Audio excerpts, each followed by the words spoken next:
We're going to have a busy night, so we want to make sure we get started on time. The meeting is called to order. This public hearing is called to order. Would the secretary please call the roll?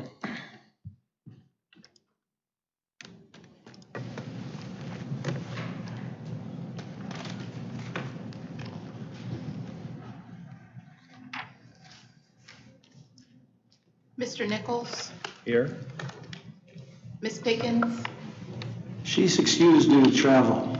Ms. Sheridan. Here. Mr. Spagel, Here. Mr. Titus, Here. Ms. Cooley, Ms. Cooley said she'd be here, but she must be running late. Ms. Feeney, Here. Mr. Harkins, Here. Mrs. McNair. She left no response with the secretary's office when asked if she'd attend. The next item we have is the purpose of the hearing, and Mr. Polito, our superintendent, will state that. Well, good evening. The purpose of this hearing tonight, it was initially to recommend to the school board a third-party custodial service provider if the board ultimately chose to outsource those services. However, it quickly became apparent that our timeline was too short to make a decision, and we would need more time to evaluate the proposals. In order to do that, we would ask that the board recess this hearing following the public comment period tonight and reconvene it when a recommendation is finalized. And to give you an update on where we are in the process, due to the complexity of the proposals, we did ask the facilities experts at Public Financial Management to review the proposals and provide us with an analysis. We received that report yesterday, and we'll be using it along with our evaluation committee as a starting point to evaluate both of the proposals. At this point, we do not anticipate needing more than 3 weeks to finalize our recommendation. And Mr. Superintendent, would you or the solicitor refer to how it was that we had to have this meeting kind of abruptly or quickly in advance of tonight's regular meeting? What the timeline on that was? Mr. President, the Section 528 of the Pennsylvania School Code, which governs the outsourcing of services to third parties, required that a public hearing date be set and advertised at the same period that the RFPs were released by the district. It was at that point that the timeline was put together with the expectation that the administration would be able to make that recommendation this evening. However, due to the complexity of those proposals that were received, that is why this is being pushed back. So this date was selected many months ago, and due to the requirements of the statute. The statute also requires that the public hearing be held immediately, be held prior to a regularly scheduled board meeting, and that public comment be allowed to be taken as well. That last sentence is what I wanted to have people understand. Okay, the next point we're at with the hearing is public comment. If any of the public in attendance wants to approach the podium and speak, you have a 3-minute time limit. You could state your name and print your name and address on the tablet provided and have 3 minutes to express any opinions. Are there any citizens that wish to address the board at this point? Last call. Okay. We're going to recess this hearing until some future date, but I'd like to give the public some idea of how long we intend that to be. Mr. President, I indicated that we don't believe we need more than 3 weeks to bring a recommendation to the school board. That would coincide with our next regularly scheduled meeting, so we could look to schedule that hearing on February 12th at 5 p.m. to finalize the recommendation. Except that when that night comes, if it's the night of a regular meeting, there won't be, I would anticipate there'd be more public comment and more interaction from the board, so I wouldn't want to crunch a regular meeting. We might want to consider having a separate time for that, a day or two away or whatever. But anyway, we can settle that. But you're anticipating you want to shoot for no more than 3 weeks from now? Yes. So sometime and would sooner than that be rushing you to have a recommendation? Yes, I would like at least 3 weeks for us to really All right. evaluate this. Well, let it be known that our intention is to recess this hearing until, okay. Mr. Spiegel, We do have a regular scheduled meeting on the 12th. yes. I just didn't want to have a hearing where we'd have a lot of public comment and a lot of questions and comments by the board, and then have it crunch up against, which it's not going to do tonight, but I don't want it to happen then, is my concern. So as we get closer, we can make that more, we can make it official. But just, I'm satisfied if we can make it known that we intend to do it in 3 weeks or less. Okay, this public hearing is recessed until such time as it's reconvened within 3 weeks. Now we'll have time for our committee of the whole meeting, and so we're in session. The first item is responsible contracting with the district policy. Mr. Polito? Yes, as we discussed last week, on the agenda tonight is a recommendation to waive the subcontractors from the responsible contractor requirements for the Collegiate Academy project only. That was based on our discussion last week. We want to do that to help keep this project moving forward. We've been given some concerns by the general contractors that if we don't do something with the subcontractors, that we will have trouble getting a complete bid package for that project. So the decision was to just waive it for this project at this time, and then look to the policy committee to come up with a more permanent solution in the near future. That fits with what I recall happened at the committee of the whole, and at that meeting, I know I, along with several other board members, expressed a desire to be reasonable and accommodate all sides of the question and not be guilty of sticking to one strong position, and if in doing so it would hurt the district's financial position. So as I recall, the solicitor took the temperature of the room. We couldn't take a binding vote, and we had, I think, 2 board members absent at that point. And he was to draw up a couple of, be prepared with a couple of resolutions, which I'm aware that he has done.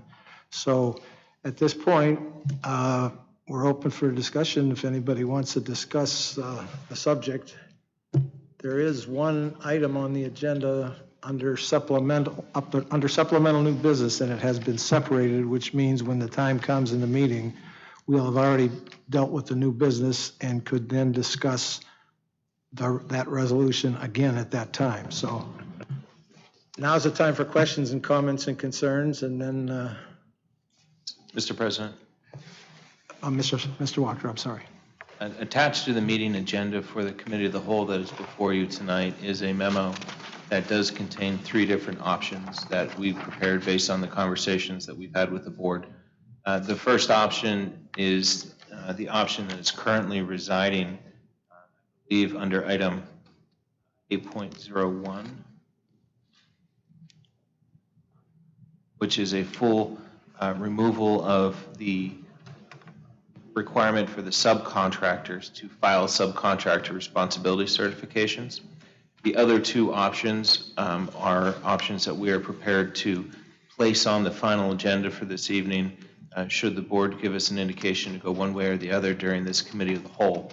The second option that we have in reserve is the one which would require a contractor to submit a letter in writing to the administration, to the school district, explaining why they're unable to obtain a subcontractor certification for individual subcontractors. So if they could get a certification on say a painting subcontractor, but they couldn't get one on a glazer, they would submit the certification for the painting subcontractor and then submit a letter for the glazer, explaining why. The third option that has been provided simply removes the apprenticeship program requirement from the subcontractor certification, which would still require subcontractors to submit certifications stating that they meet all the other requirements of the responsible contractor regulation, which is at 610.1 of the school board policy. However, they would not have to comply with the requirement that they have a Class A apprenticeship program of which they have graduated people for at least 3 out of the last 5 years. That particular requirement would be removed. So those were the 3 options that we prepared for you for review and discussion today. To clarify, that first option would be only for the academy project, not, I'm sorry, Mr. President, you're absolutely correct. As a matter of fact, each of the options, all 3 of them, are only for the project at the Northwest Pennsylvania Collegiate Academy. okay. So this is a project-specific waiver. This is not a amendment to the policy. Well, wherever this discussion leads us, that option 1 is, as I understand it, the one that is in place under the separated items. That is correct. And Okay. if there was a desire by the board to change to one of the other options, we have the ability to switch that. But that was the one that seemed to have the most backing the night we met. And Correct. And therefore, that's why it's there. Okay, discussion, Mr. Spiegel? And I wasn't here. I was one of those 2 that weren't here at the time, but I would be in favor of option 1. I know, looking into it previously, that there's a lot more to the responsible contracting than just the apprentice program. As long as they have the correct insurances and the experience and so forth, I feel very comfortable with option number 1, because we don't want to lengthen the process, and even going through and getting letters of explaining why they can't get subcontracting. That takes whoever the bidders are, whoever the contractors are, time to do that. We just want this to go forward before it gets too late. I don't know the details, but I suspect that that's the intent. So I would be absolutely in favor of option 1. Excuse me. Would everyone please silence their telephone and electronic devices for the remainder of the evening? Thank you. Any other discussion, comments, questions? Yes, Mr. Nichols? if we waive the responsibility certifications, the subcontractors are still required to provide performance bonds, are they not? I'm sorry, Mr. Nichols, I couldn't hear you. If you could hit the button on your microphone. If we waive these certifications, these subcontractors are still required to provide performance bonds, isn't that correct? Yes. Yeah, the performance bond comes with the actual bid packet that we receive from the general contractors. I would favor as well this option 1 because it would be a clean bid. I think option 2 is confusing. You're submitting a written explanation. Who is going to judge whether that's adequate or not? We're trying to get more bidders. I think that just continues the problem we have now, that our system is too confusing. There's only 2 school districts in the state that do this. This is costing our taxpayers money. I think we need to correct this. Any other discussion, comments, questions, concerns? Mr. President, Mrs. Feeney? so I did spend some time, as I promised the board. I met with Ken Sherwin from EE Austin, along with Mr. Brockman, and Mr. Titus had expressed interest in when I mentioned to the board that I was going to do this. So I invited him as well. I think we had a very good conversation with Mr. Sherwin. Originally, when he wrote us the letter, he is the contractor that had asked for us to consider option 2, which was that we would, they would be able to submit an explanation as to why they cannot follow the responsible contractor certification requirement for certain labors or certain workforces. We also had a conversation where we talked about the possibility that, everything else within your responsible contracting policy is good, and that one of the issues was the apprenticeship program. So we also had that discussion. And then I actually met with the steam fitters unions. I met with the plumbing unions, and I met with the electrical unions, I believe. And when I talked to them about the letters that had been submitted to us by the contractors, they questioned the fact that it would be reasonable to ask them, these companies, to submit that information, the certifications, after the bid. But I had been told when I asked that question, because one of the, Hudson had said, while identifying subcontractors is a legitimate request, in our opinion, this would be far more beneficial if received after the bid, so that we are able to provide the more aggressive bid to the district, but not have to deal with the completing of forms that will hamper our ability to provide the most economical bid. So, but I know we had a discussion, and Ken had backed that up. Mr. Sherman had backed that up, that, you know, he wants to have that information from the subcontractors ahead of time so he can give the most accurate bid, you know, and that he's not going to be losing anything if a subcontract suddenly says, oh, I'm sorry, I can't do it for that price that I quoted you, and then they're out. So within all my conversations, I was leaning towards the possibility of option 3, but then I had to lead with my conscience, and I had to lead with my heart, and I had to lead with my gut. And some of the contractors that were mentioned as subcontractors for the Academy project concern me, and that's because I have a house in Erie, a brick house, an old house, built in 1925, and you're all welcome to come over and look at when they ran out of brick. And I have 2 different types of brick on my house, and it's an interesting house, and it has its challenges. And we've had issues with some of the contractors that could potentially be working on Academy High. And Academy High is an architectural gem, and it's the keystone of our city.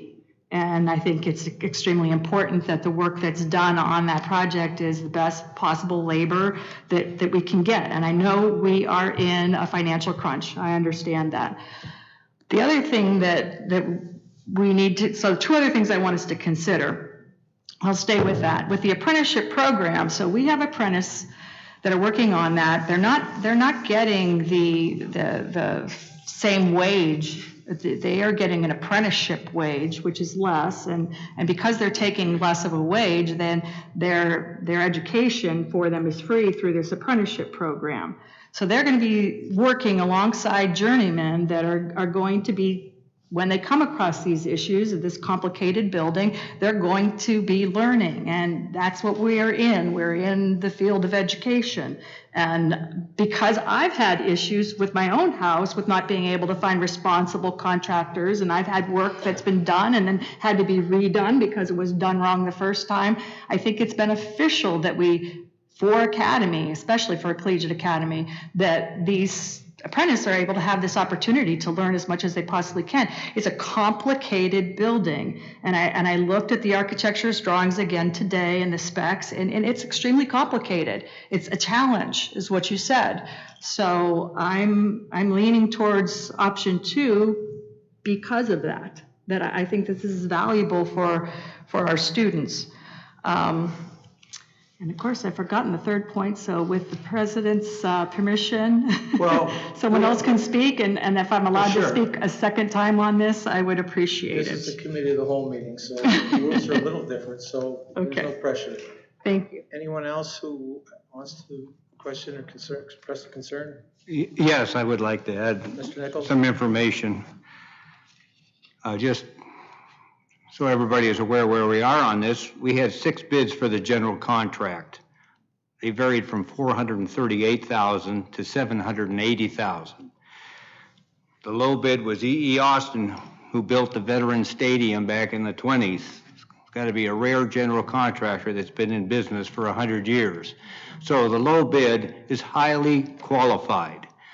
But this is a challenge of a job. This is not a clean sheet of paper. Contractors would much prefer to be putting up a new building for St. Vincent's or Erie Insurance than digging into a 100-year-old building like Academy. We already have a danger signal on the electrical contract. We had only 1 bid for that. Nuco Electric came in at $308,000. We don't know what the range would be, but that is unacceptable to get so few bids. This is a $10 million undertaking. We are moving on in a few months to Erie High. That'll be $30 million. It's a huge amount of money we are spending. One of the contractors said it's going to cost you 2 to 4% more the way you bid this. Well, on $60 million, that's $1.2 million to $2.4 million. That's a waste of taxpayer money. I think the contractors and the labor unions are benefiting that the additional money that the state is providing this district is being used to rehabilitate the buildings. They're going to get the immediate benefit of participating in all this work that's going to occur this year. I think this apprenticeship requirement or all this hocus pocus on requirements for bidding are overreaching, that they should be eliminated. We need more bidders. Thank you. Anyone else? Questions, comments, concerns? Mr. President, I just want to point out that the company Hudson's that had said that our bid would be anywhere from 2 to 4% on a given project higher are the company that's asked if they could submit the paperwork after the fact, so that they said that identifying subcontractors is a legitimate request in their opinion. So even though they're saying that the cost could be 2 to 4% higher, they're also saying that parts of our policy are beneficial. Mr. President, Mr. Superintendent? I'd just like to remind the board that the reason why we didn't submit the subcontractor packets or the main packets after the bids were issued is because of what would happen if they submit those and do not qualify as a responsible contractor, and what that would do to the project. We had a similar issue this summer with the subcontractor Denelco, who did say that they were qualified, and we found out afterwards that they were not. Thank you. Mr. Spadel? I think probably the largest onus would probably be on Mr. Ruckman there to make sure that whoever we choose has responsible managers more than anything else, whether it's E.E. Austin or whomever else. I really don't try to pay attention to those details because I feel I don't need to get into that. It's the company. We'll say, for instance, my business. We do not have an apprentice program, but our bakers, some of you guys have been baking for 30 years. For anybody to tell me that because our bakers didn't go through an apprentice program and they're not as good as an apprentice who's been around for 3 or 4 years, I would say that I value the apprentice program and I value the education that they receive. But just because you're not an apprentice or you've been through an apprentice program doesn't mean that you're still not skilled in your craft. So we have to make, in my mind, it is more important to have a sound management team in place than the training program for the individuals that's actually going to be putting the mortar between the bricks. Because there's a lot of people that can put mortar between bricks that have not been through apprentice programs that have been doing this for years and are experienced. So I don't think that's the litmus test that we have to go by.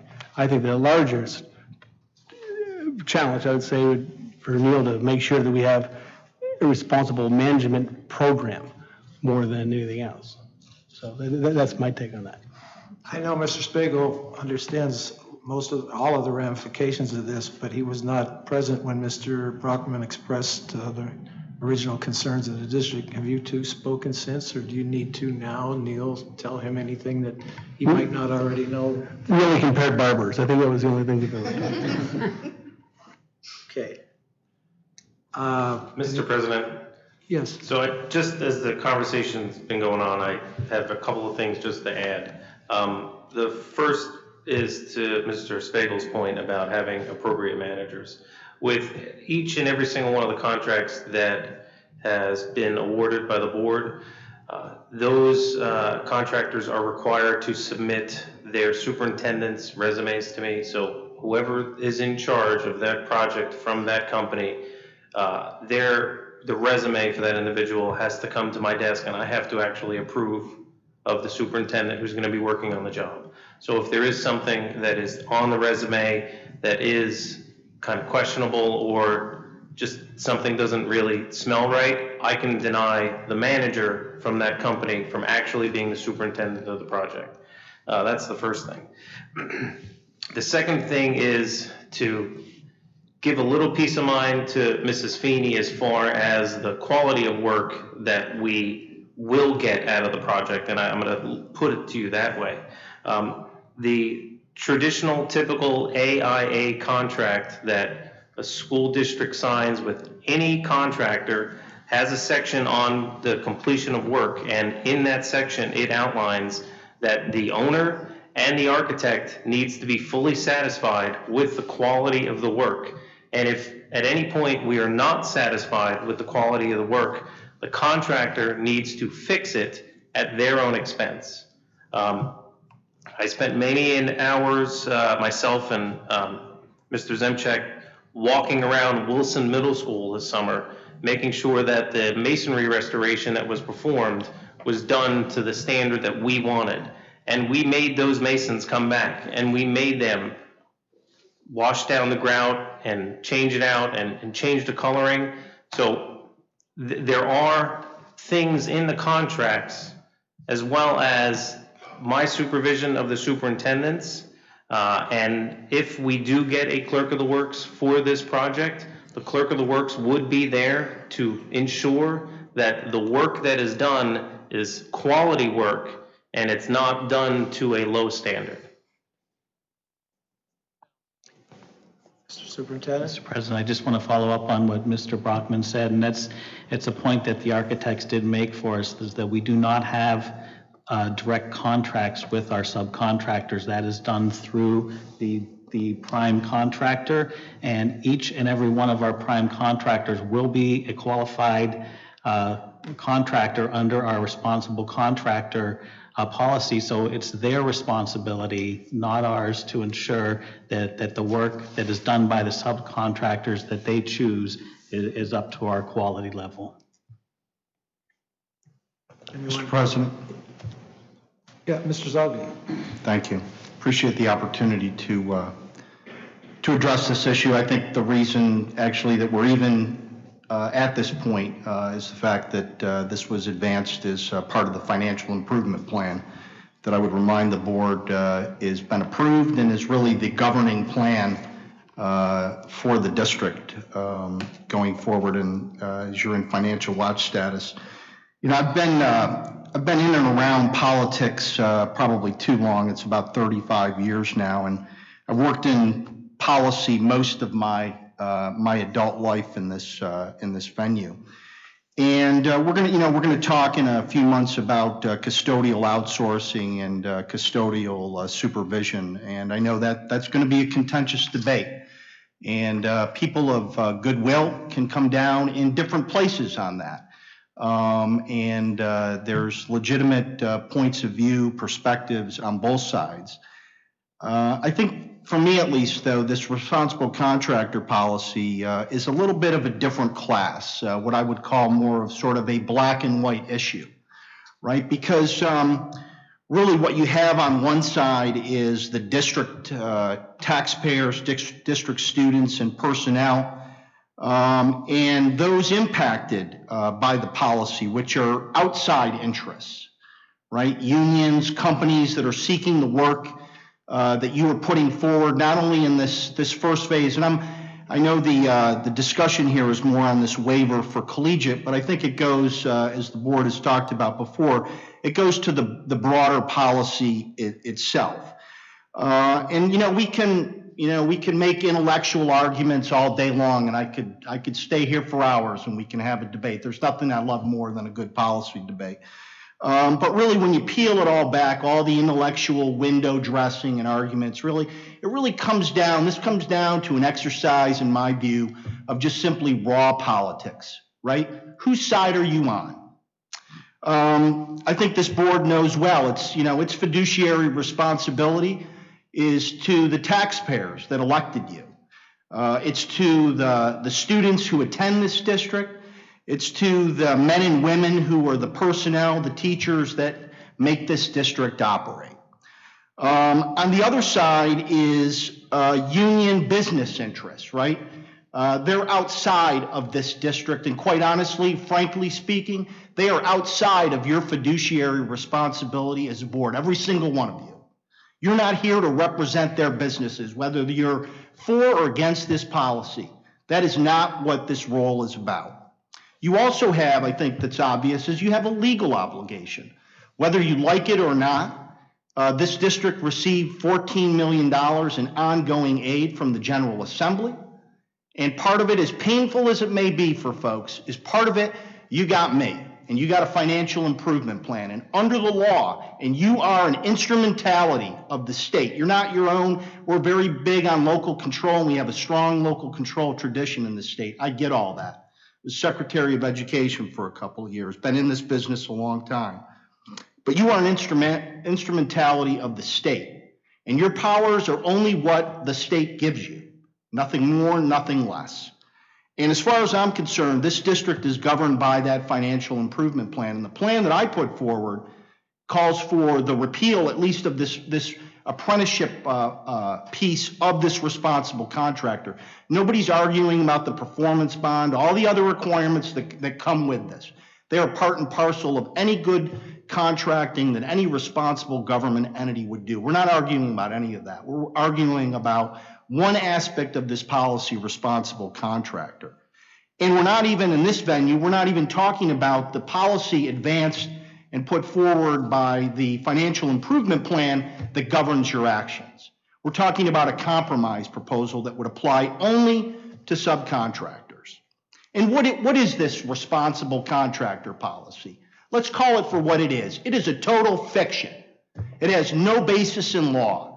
It's made up by and for union interests. That's exactly what it is. The people who wrote it are smart people, because what it does, it guarantees them the playing field with no competition. And it says the only people that have these are union outfits, union shops. And it basically, the prevailing wage, all the rest of the stuff, that isn't good enough for them. They need the guarantee that they and only they get the work, right? And really, when you peel that back, really what it is, it's about greed. It's about the greed of these people to get this business for them and only them. And again, you can hide behind all the intellectual poses, arguments you want. You're never going to convince me otherwise. That's exactly what it is. It's greed. And we used to have a saying at the budget table, pigs get slaughtered. And that's what this is all about. There's a lot of money on the street for this business. And to say that one group and only one group is entitled to that, I just find that wrong. And, you know, it would be different, too, if this apprenticeship requirement was somehow the lodestar of quality. If we knew for a certainty you had an apprenticeship program, you were guaranteed good work. But we know that's not the case. We know absolutely sitting here that is not the case. I'm not saying anything bad about apprenticeship programs. I'm sure there's many very good programs out there. And as I've talked about in the past, you know, it all has to do with fidelity of execution, fidelity of delivery. You all have been in and around education. As teachers, you take professional development, and you know that some of it is very good, but you also know that some of it is garbage, right? And just because it's labeled professional development doesn't mean it's quality, no more than a certification means effectiveness for a teacher, right? We all get that. So let's not hide behind these intellectual arguments, right? Oh, that it's somehow, you know, connected to education or the kids here. That's just not the case. And again, you're never going to sell me on that. And the notion, too, that this district, the only one of two in the entire state, 500 school districts, right? And only 2 districts in the entire state have this policy. Erie is one of a half a dozen school districts that are in some phase of financial distress. So the same district that was part of driving itself into the ground that you needed state aid, and again, none of this is personal, right? I like you all as men and women. I'm here, and I would say the superintendent, others, I've spent every day since I've been here trying to advance and improve the interests of this district. That's why I'm here. And it's been a great experience, save for maybe this piece. But nobody's going to sell me on the idea that 498 other districts are wrong. But this district, and I think the Colonial School, you're the only 2 that got it right? You're on the leading edge. I don't buy that.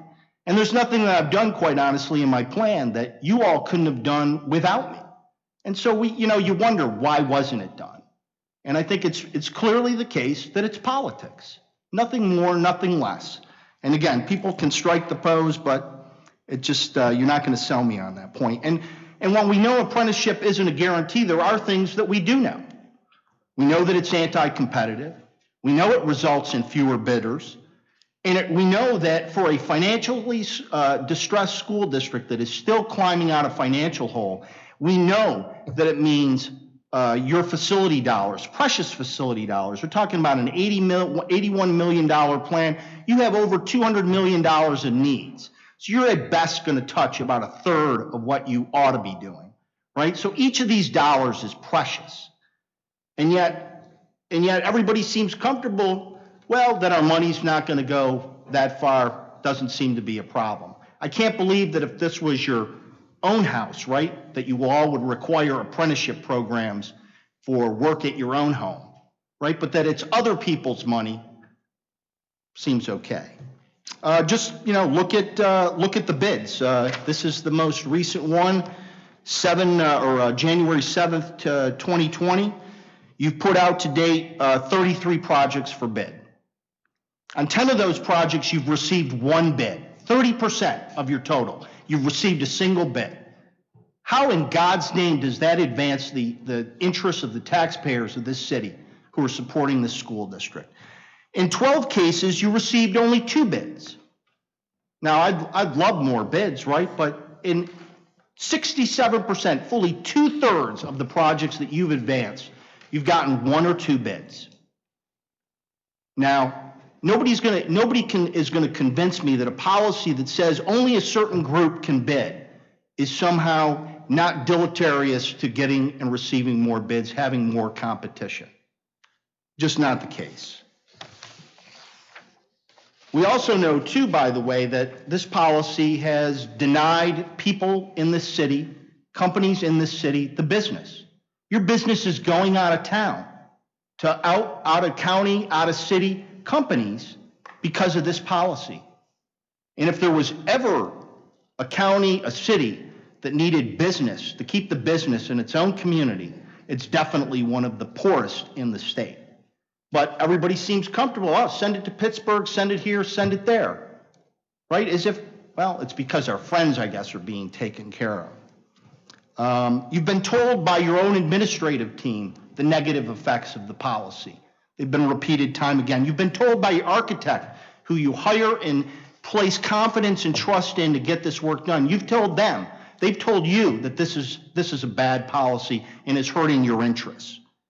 You've had businesses in this community that have written to you, quality businesses, ones that have been in business for 100 years. They're writing and saying they can't bid on your work. They're taxpayers.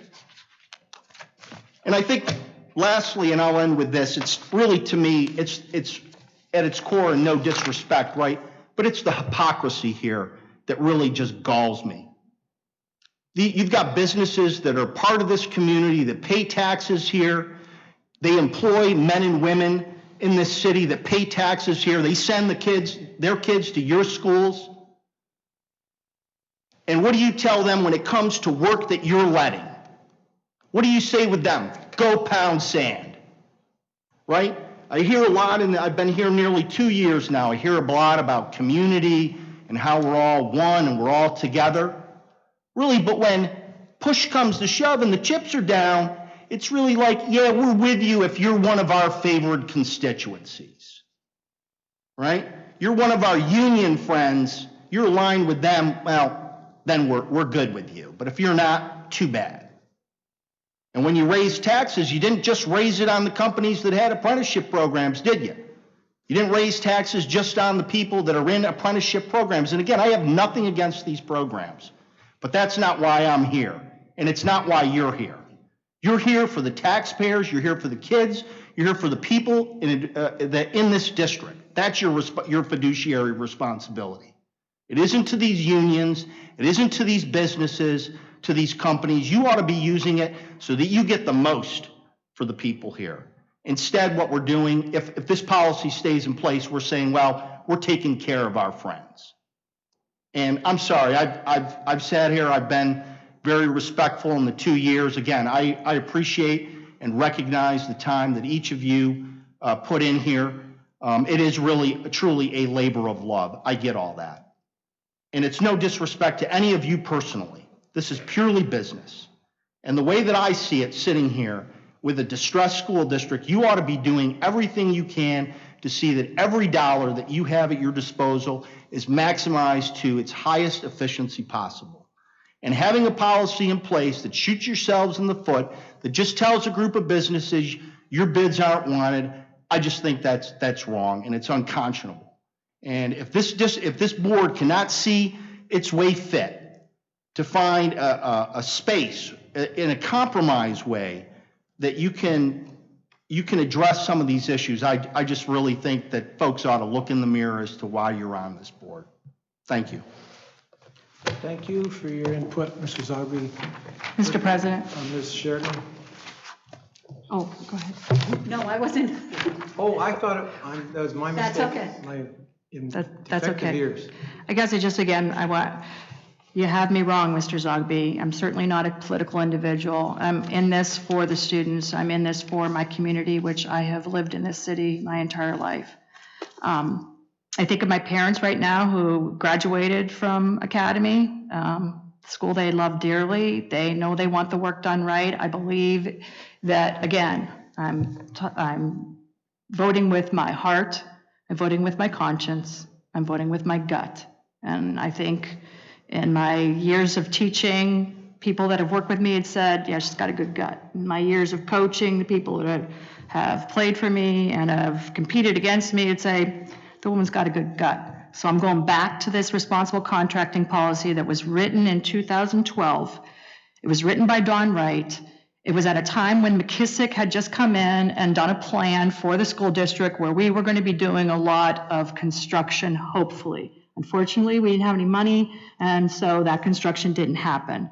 But the second paragraph, it speaks loudly to me, and it says, further, due to the critical impact that skilled construction craft labor has on public works projects. And by the way, you know, there's a lot of government money that's gone into, you know, public labor agreements. Those are much harder from a contractor's point of view to bid on. This is not a public labor agreement. This is a responsible contracting agreement. Construction craft labor and intimate craft labor skill shortages. It is necessary to require contractors and subcontractors to participate in established formal apprenticeship training programs as a condition of bidding for the purpose of both promoting successful project delivery and ensuring future workforce development. I just went to an SAS conference that was hosted by the Pennsylvania Department of Education. The SAS Institute, Bridging the Skills Gap, a Pathway to Employability. One of the keynote speakers was Richard E. Stupp. He was an agriculture workforce specialist from Cornell University.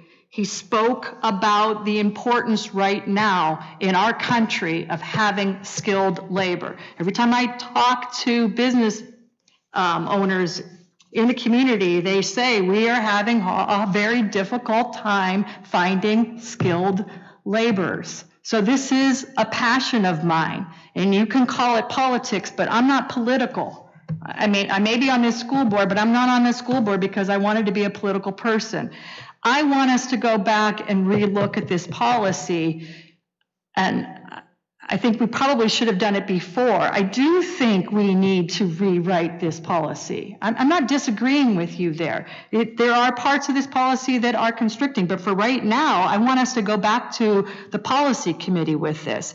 We've had people come and talk to us about community benefit agreements. Some of you are absolutely right at our committee of whole last time. You said when it came to our minority hiring, it's a bunch of paper shuffling and that there's no accountability there. And I agree with you 100%. So let's put some teeth into policy for that too. So all I'm asking right now is I want to be safe. And for me, safe is option 2. I'm willing to consider option 3, but I want to do it in committee and I want to bring everybody back to the table who helped write this policy, and I want us to get it right. So we don't have to come back and vote on this again, because we've already voted on this twice now, and now we're going at it for a third time. So Again, I am not disagreeable to us going back and looking at this, and Neil knows that because I met with him about it and actually contacted the solicitor about the possibility of the option 3, which was to remove the apprenticeship program from this policy. So I'm not saying that I'm against doing any of that. I'm just saying that for this collegiate project that's happening right now, that we have to put the bids out for, the only thing I'm comfortable with right now is option 2. The other thing I want to mention to you is that, I've taught in this district for a long period of time, so I remember when I was working at Piper Burley and the atrium was leaking. And so we brought in the roofers to fix the leak in the atrium. Well, they fixed the leak in the atrium, but then I'm teaching in a 3rd grade classroom at Piper Burley and a room that never leaked before, and all of a sudden the ceiling came down, So I have experience in a district where the work has not been up to par, and we don't have a clerk of works right now. And I know we're working really hard on getting that, but because we don't have it right now, I'm concerned for the taxpayers and the money. And the other thing is, we've been talking about this a lot. A lot of times it comes down to the architect's drawings and the change orders that cause us the added costs. So I already heard from somebody that in insulation that's saying that that might be overkill over there, what our plan is right now. So can you address that? Actually, I can. The zoning board has requirements on the amount of insulation for schools. Okay. We actually had to get a variance because it's supposed to have an R30, and if you look at the picture, I have a picture of where what the insulation is going to be. In all reality, it shouldn't pass, but because of the nature of the way that the roof is structured, we were granted a variance on that actual zoning restriction. Okay, thank you. And again, I have a great deal of faith in Neil, and I did spend quite a bit of time talking to him and Ken Sherwin from EEA Austin. So again, it's not that I am completely against rewriting this policy. We've got to go back and visit it. But for this particular project right now, since we don't have anything else in place, I really think we should be looking at our other 2 options and not waiving everything, because we don't have a clerk of works yet. Thank you. Mr. President, Mr. Nichols.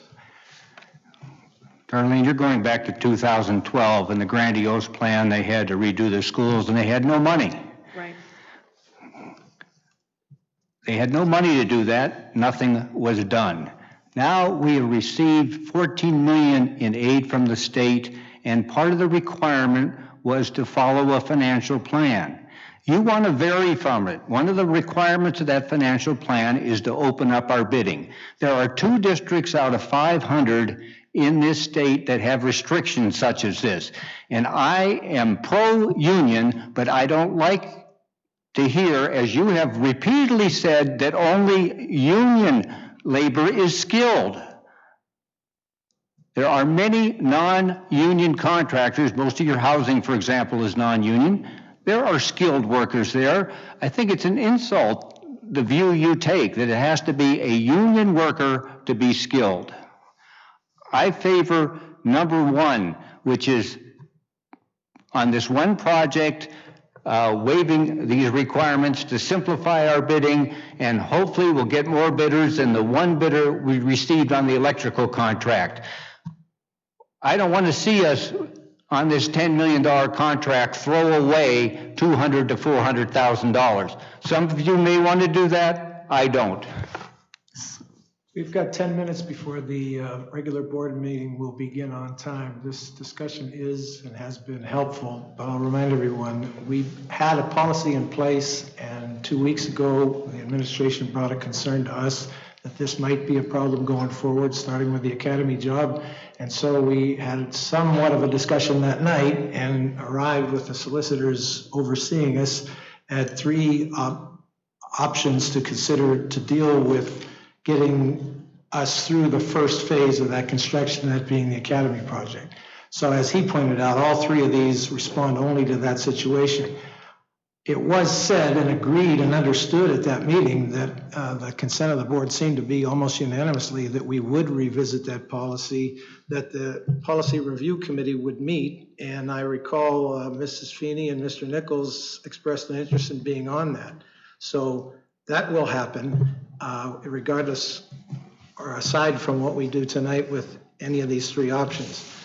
We will not take the vote on this in the next 10 minutes. We will take it during the regular meeting when it comes to this isolated, separated item after the rest of the new business. So we don't have to bring it into focus then, and we are going to neglect to include Mrs. Habersky's student handbook review at this point because of time concerns. But I'm going to suggest that the superintendent either could include that in his report during the regular meeting, calling you to do that, or we could reschedule that for another time.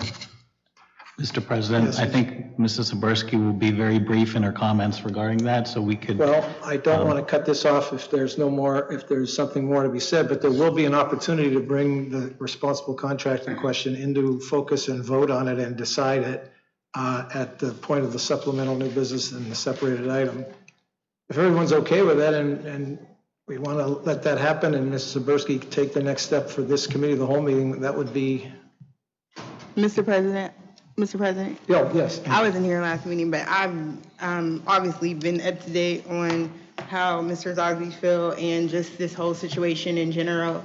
And obviously, I have always supported the union and things like that, but I will agree with Mr. Nichols to an extent of coming from the perspective of some of the people that approach me and I'm sure approach others on this board with not being able to bid on some of these projects because of the requirements, including minority business owners who have construction businesses or these type of businesses that might want to bid on these projects, but they don't have an apprenticeship program attached to their business. So I was I was thinking that we had a little bit more time before we actually took a vote on this. I didn't know we were going to actually vote on this today, but it is something that I feel like we should look at the policy and have some type of review,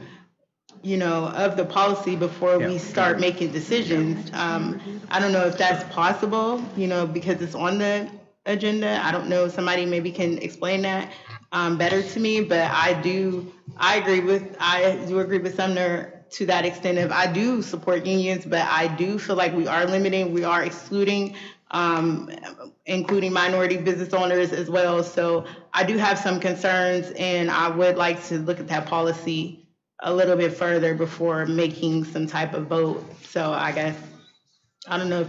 As I said, I'm not sure if you just came in, but I just said that we reviewed this because the administration had a concern that was showing, becoming revealed because of the Academy project. Right. And that's how we got to discussing just the Academy project, but it was almost unanimous in the room that we should review, and that means administration and solicitor too, that we should review the policy. So whatever we vote to do tonight on this, whatever the option, we are going to do that. We're going to have that policy committee meet and do its work to review the policy. So that will happen aside from and in addition to whatever vote is taken tonight. Mr. President, Mr. Superintendent. just to clarify why we were asking for this tonight is we have the bid opening for the collegiate project scheduled for January 30th. So these concerns were brought to us by many of the prime contractors that were looking to bid, and the concern specifically was around the subcontractors and the fact that many of those industries do not have any type of apprenticeship program whatsoever. So we needed to make some type of accommodation in order to receive bids for the project. Okay, well, we got 6 minutes if you think and want you to do it, B. Otherwise, I'd be comfortable if you did it as part of the superintendent's report, but I leave it to you. Yeah, you can be. I'm very brief. I just wanted the board to realize that right now we're in the process of reviewing the handbook, student handbook. So we had our first meeting with the administration, who was part of reviewing all the pieces of it. Attorney Gornall will be here at the next committee of the whole in February to give you some ideas. You had received the actual handbook from Mrs. Jones. She had given it to you. If you need another copy to review and you wanted to review anything or wanted any specific areas to be looked at, please let us know. You can let me know or Attorney Gornall. And we will give a more of a presentation of where we're going at and looking at in that student handbook. Thank you. That was very brief. Any questions on that? Mr. Titus?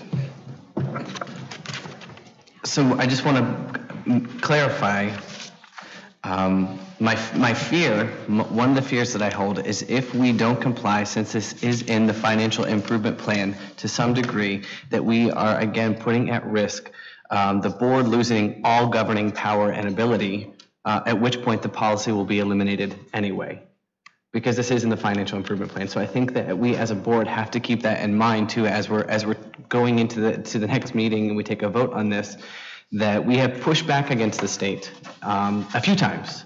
And we have found ourselves in a position where we did almost lose the governing ability and the power over this board.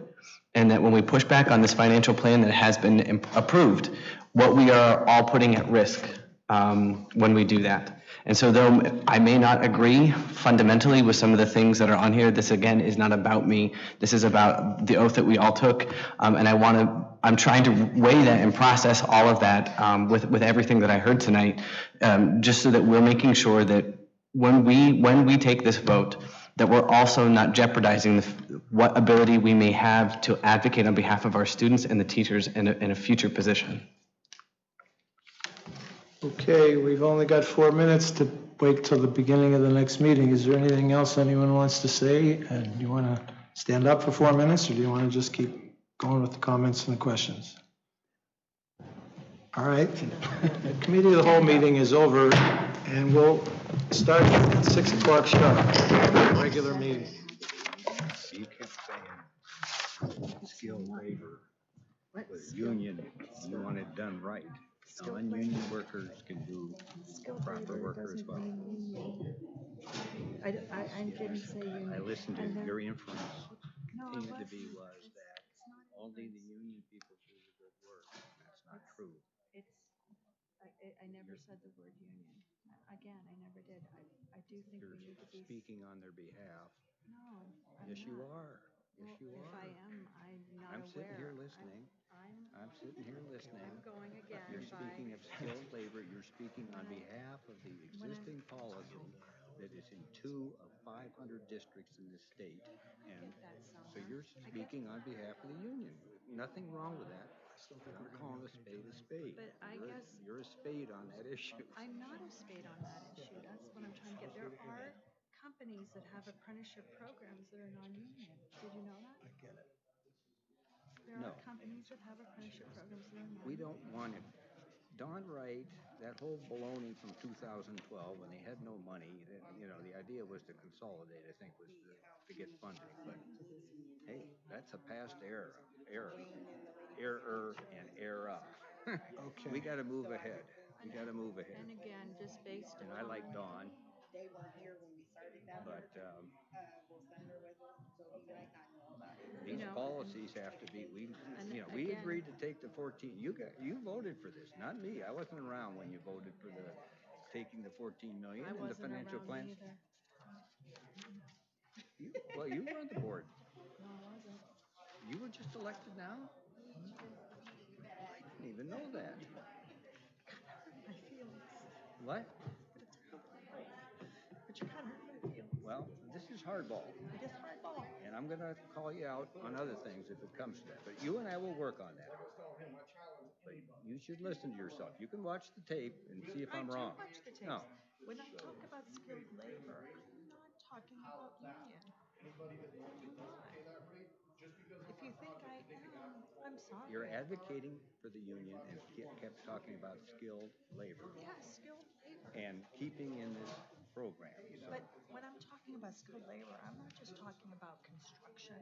I'm talking about all the trades. We need skilled laborers. There is a lack of skilled laborers. There is a lack of workforce. And quite frankly, it's at Erie High right now. Our program has gone downhill since we, Well, I know it. Well, and you know that. sure. So I am shocked. These are what we're working on today, and the janitors, that's minor compared to our academic crisis. We have one school that's a standout, obviously, and we have some grade schools that are doing all right, but we've got problems there that we need to get to. Those are more important. Thank you. Okay, 1 minute to go.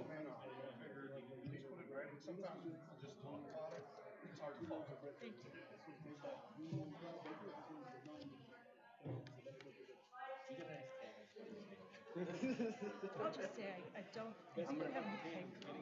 No, I'm just, you start out by saying you had met with the union, which is good, to get some information. Oh, I'm sorry. I'm sorry. Much I just needed the No, time on my feet. I don't say that. You just No. did. You just did. I don't agree that I can't say that. I'm calling you out for you're coming it's a from the point of view of the union. Nothing wrong with that. False characterization. No, it isn't. Yes, it is. Okay, would everyone take their seats? Did you meet with any non-union contractors? You're saying that I'm somehow.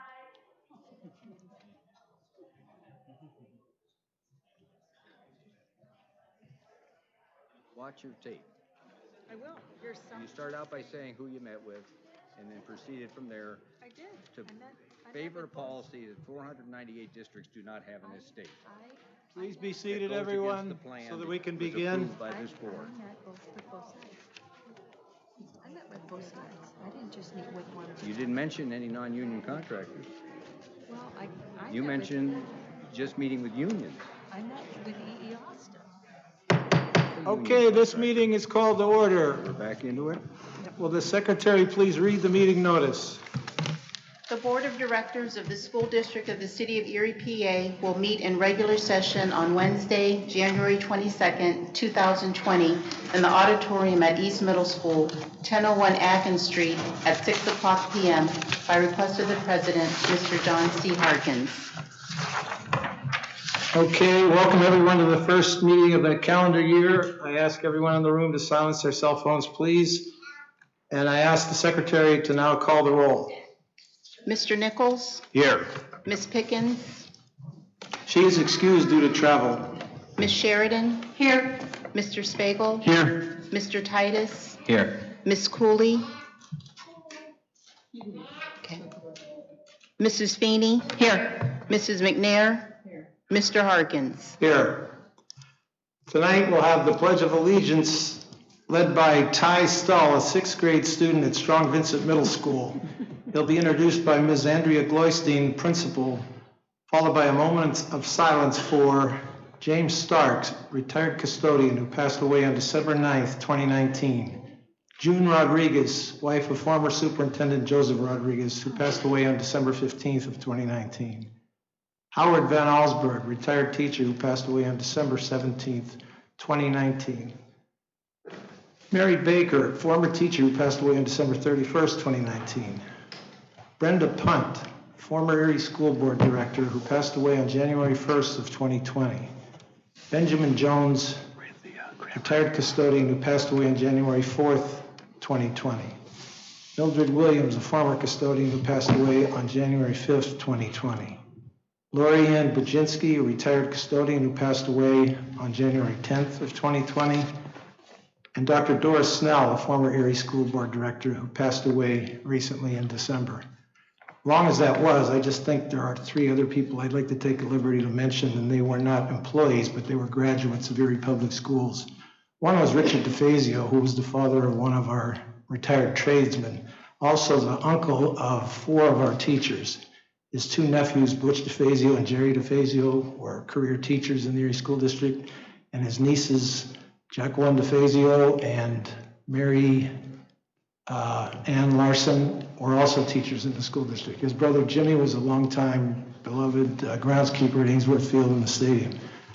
Secondly, Barry Drew, who was a graduate, and Rich DeFazio graduated from Strong Vincent. Barry Drew graduated from Strong Vincent High School. He held numerous positions of public responsibility in Erie County and on the state level. Served in 2 or 3 Pennsylvania cabinet level positions with distinction. And Gene Turan was a local man who graduated from East High School, and he made his name in boxing circles and put that good name to use, working with the youth of the community, and his children all attended Erie Public Schools. So with the sad long list of the other employees we lost recently since our last meeting, please include these and anyone else that's in our hearts that's given their love and concern to the school district. So now, with that, Andrea. Good evening, Mr. Polito, Mrs. Habersky, and members of the school board. It is with great pleasure that I'm here tonight representing Strong Vincent Middle School.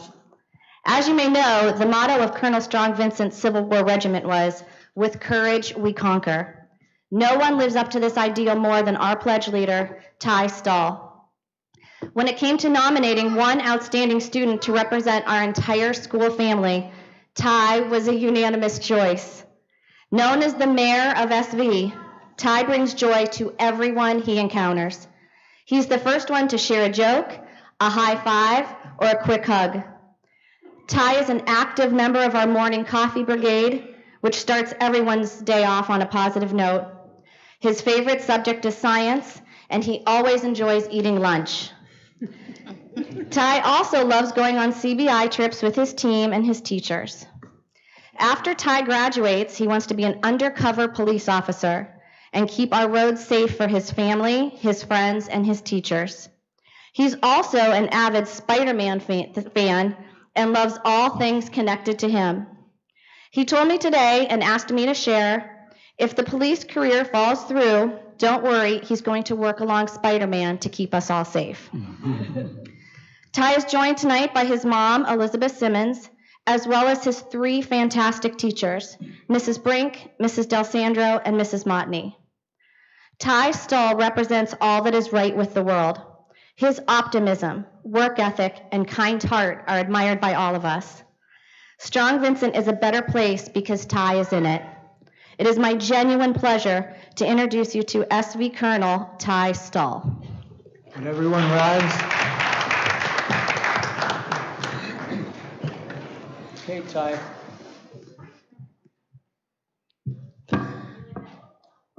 I pledge allegiance to the flag of the United States of America and to the republic which it stands, one nation, under God, indivisible, with liberty and justice for all.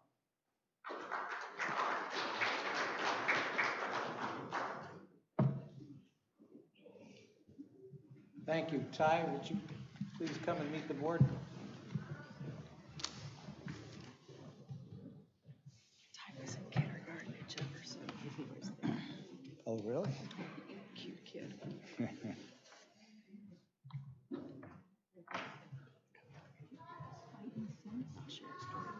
Well done, Spider-Man's my favorite superhero, too.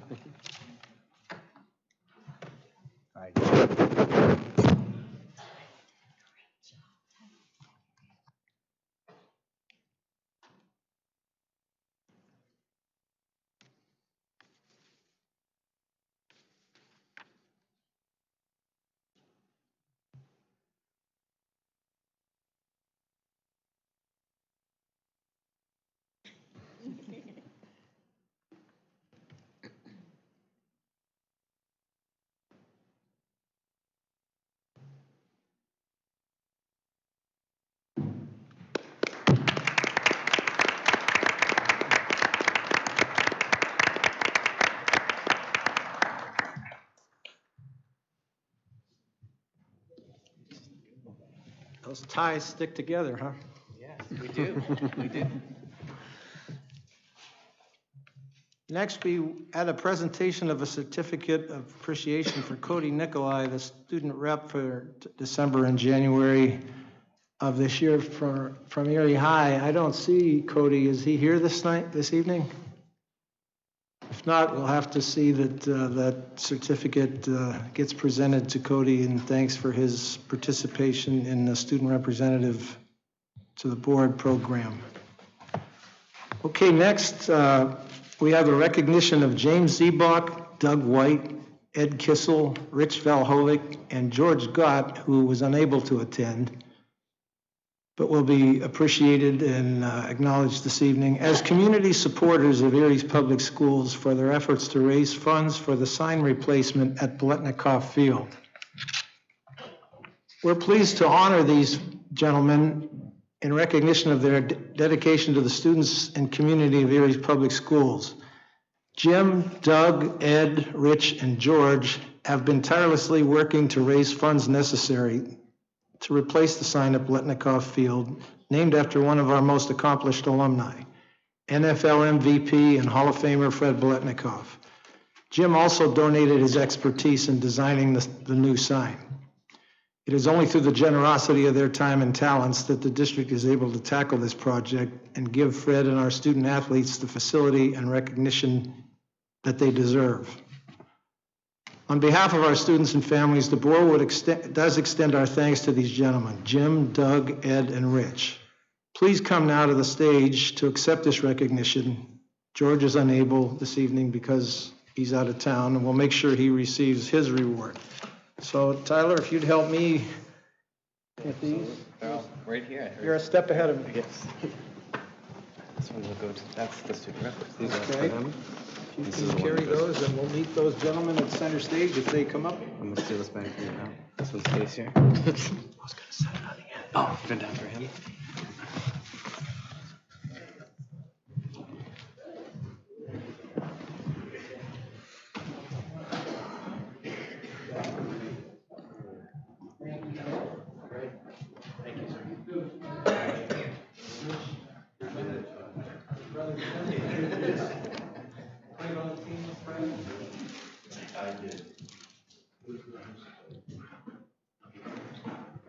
Rich was the other split on that tech football team of which Fred Biletnikoff was a member back in 1960, 1959. Rich, 59 season. Graduated in 60. Thank you.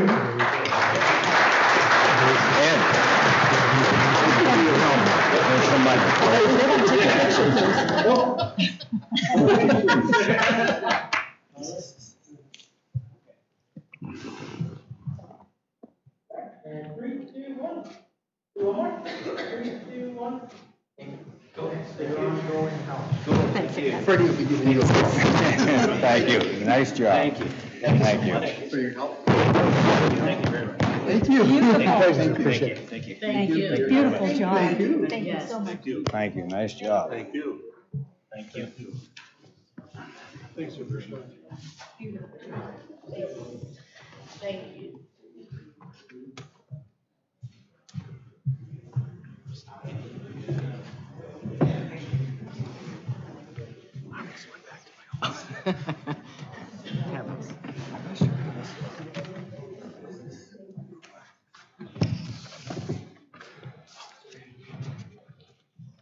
As was said, those gentlemen took it upon themselves to recognize a need that we could not easily meet, and they took it upon themselves, and that's what we do at this point of the meeting every month, because many other citizens have in their own way recognized similar needs and stepped forward and did the legwork and the money raising and the physical effort needed and the time involved. It's a great thing when the community, when we as a school district need and can tap the community, and they come to us as volunteers. It's a wonderful thing.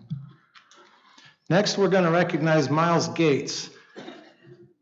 We'll take this moment to recognize Miles Gates, a sign language interpreter at Strong Vincent Middle School.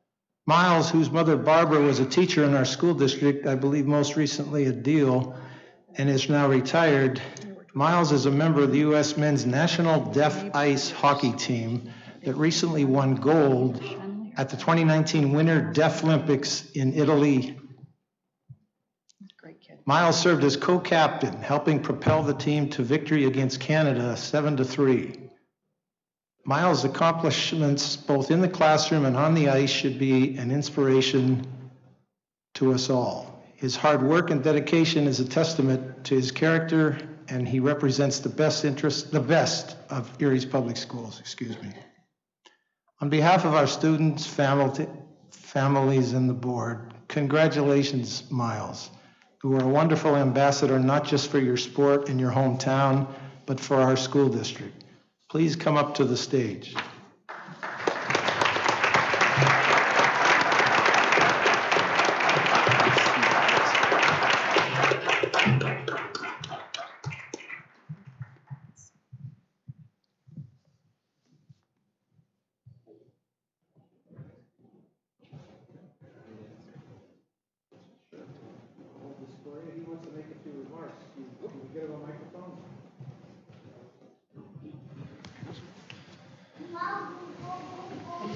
I just want to start out by saying thanks for the award and the recognition from the school board for my achievements this past December. I'd also like to thank everyone for the support while I was gone. That includes my family, my friends, my coworkers, and most of all the students. I'd just like to give a little quick background on the Deaf Olympics, since it's something that most people aren't aware of. The Deaf Olympics were founded in the 1920s and is an organization of the International Committee of Sports for the Deaf. The very first games were held in 1924 in Paris, in which went into history as the first international sports event for disabled athletes. Since then, the Deaf Olympics have been held every 4 years. The Winter Olympics were instituted in 1949, and the first games were held in Seefeld, Austria. The mission of the Deaf Olympics is to cherish and value the deaf athletes striving to reach the pinnacle of competition. The motto is equality through sports. The equality for the Deaf Olympics Games must be at least 16 years old with a minimum loss of 55 dB and a better ear. Once you pass the test and you qualify for a team, there are rules that you must be followed. The most important rule is that no player is allowed to wear hearing aids or cochlear implants. I'm sure you guys are probably wondering how the players are here to whistle. What happens is there are strobe lights that are placed around the boards behind the glass, and once the ref blows the whistle, the lights go off, which signals the player that the play is dead or is stopped. Also, the refs will raise their hands in the air in case some players don't notice the lights are going off, which does happen from time to time. Besides ice hockey and the Winter Deaf Olympics, games include chess, curling, alpine skiing, snowboarding, and cross-country skiing. I first got involved in the Deaf Olympics when I was a freshman in high school. Frank Zucchini, who was an employee of the Erie School District, introduced me to hockey in Chicago called the Hearing Impaired Hockey Association. Stan McKeel, who was also hearing impaired and played for the Chicago Blackhawks, formed the school in 1973, provided opportunities for deaf athletes to learn and play organized hockey. Each summer, the school holds a week-long summer camp for the kids ages from 5 and up. AHIA is supported solely by donations, and there are no fees charged to participants and to attend the summer camp. AHIA holds national tryouts for hockey players who wish to play in the Deaf Olympics, and that is how I had the opportunity to try for the USA team. I'd like to close this by saying it was an honor to represent the USA in the Deaf Olympics and also to represent the Erie community along with the deaf community. Especially the students in the Erie School District. I hope that I can influence their lives as they are in mine. Again, thank you.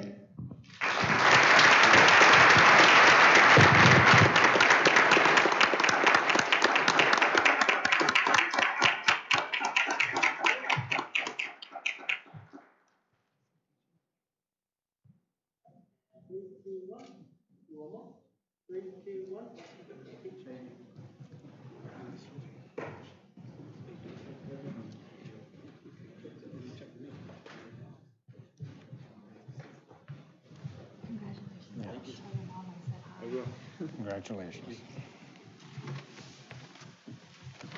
Thank you.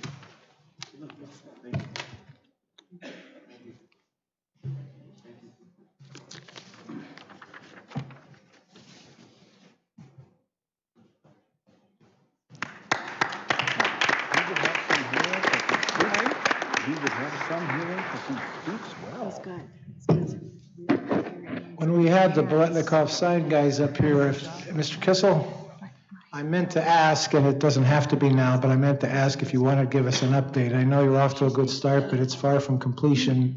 If not now, at some future time, could you come back and give us an update? If you have anything to say now, that'd be fine. If not, just be back when you come back, when and if you have some updates for us.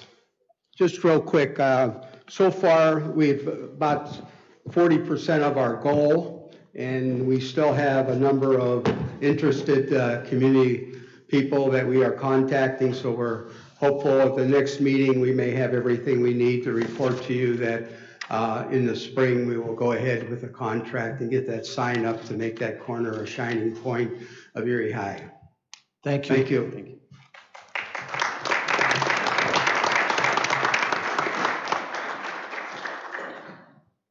Next on our agenda, we have recognition of school directors in observation of January being School Director Recognition Month.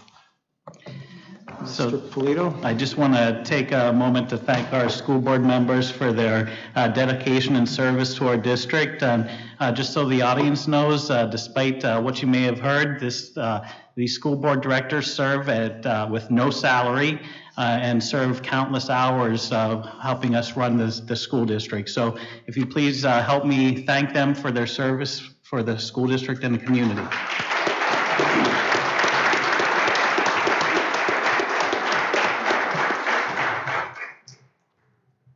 I have an executive session to announce. It was held on Wednesday, January 8th at the Dr. James E. Barker Leadership Center at 148 West 21st Street in Conference Room 3 from 8:15 p.m. till 8:26 p.m. regarding personnel matters. We had an executive session on our agenda for tonight, and if things go okay, or if we can accommodate it, we may still try to do it before we end this meeting later this evening. So we'll see how that goes. The administration had a couple of things to bring us in executive session. So that being done, the report of the superintendent is next. Mr. Polito. Thank you, Mr. President. I'm excited to announce that we'll be celebrating We Love Erie's Public Schools Week, the week of February 3rd. There's a lot to look forward to, including student forums, teacher appreciation events, and spirit days at each of our schools. So I hope you all join us in showing off your pride in the district and celebrating our accomplishments. Speaking of accomplishments, on behalf of the entire district, I want to congratulate our students from Erie High who recently participated in the Skills USA District 10 competitions. The competition is a chance for students to show off their skills in a variety of fields, including cosmetology, welding, culinary arts, and more. Several students took home medals, including Kaylin Fedak, who won a gold medal in the medical assistance competition and will go on to compete at the state level. Congratulations also go to one of our school board members, Angela McNair, who was recently recognized by the Mercy Center for Women as one of the 13 women who are making a significant contribution to their community. The Mercy Center noted her service on the school board, her work as a business owner, and her role as an adjunct professor at Mercyhurst University. Congratulations, Mrs. McNair.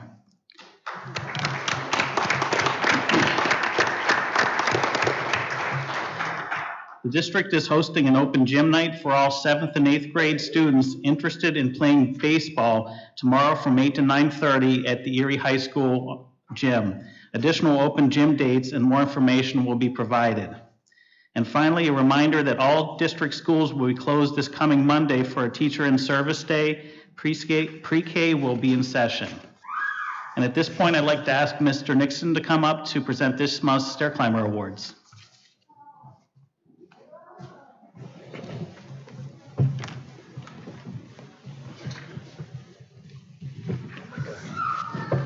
Thank you, Mr. Polito. Just want to give thanks to all the board directors as well as superintendents, assistant superintendents for the support, especially all of our buildings, because without the teachers and the administrators to support this, we wouldn't have the nominations. So that's definitely appreciated. Before I go any further, I'd definitely like to just give a warm round of applause for all our parents and guardians that are in the stands tonight.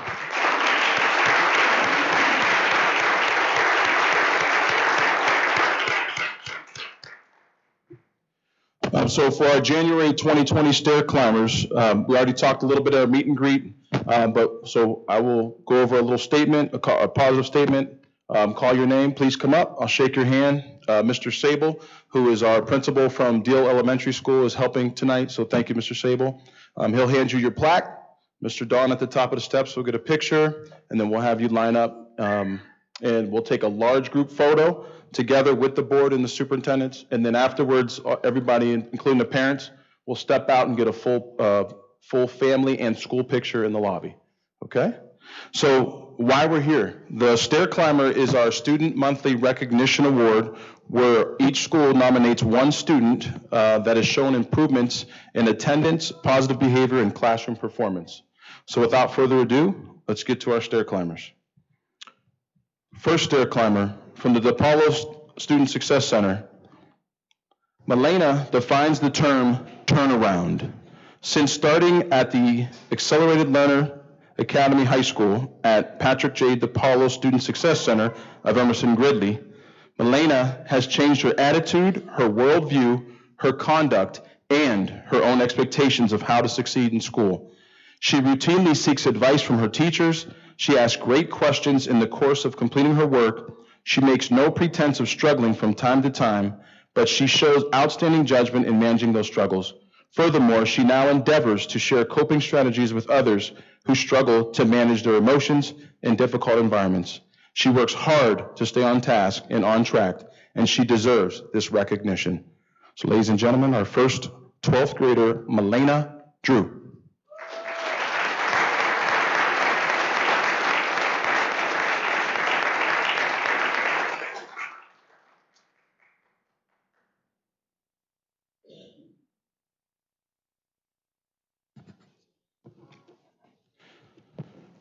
Twelfth grader from Erie High School. Brendan Thurston's GPA has risen to a 4.0 in the second quarter. He is always courteous and respectful and continues to be a role model at Erie High School. Ladies and gentlemen, 12th grader Brendan Thurston.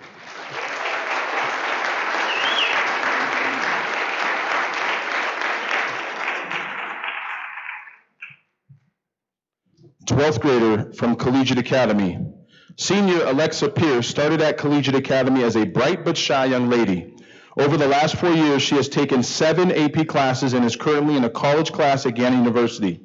She has written for the School News magazine for 3 years and is currently an editor and co-executive producer of the morning announcements. She is involved in mock trial and is the treasurer of the National Honor Society. That intelligent and shy freshman is now a leader in the school, showing others how to find their voice and get involved. Alexa is kind to everyone she encounters. She leads by example and volunteers in our school and community every chance she gets. She has led clothing and food drives. She has organized several volunteer opportunities for the members of the National Honor Society at the Second Harvest Food Bank, the Erie Free Store, and several others. Ladies and gentlemen, Alexa Pierce.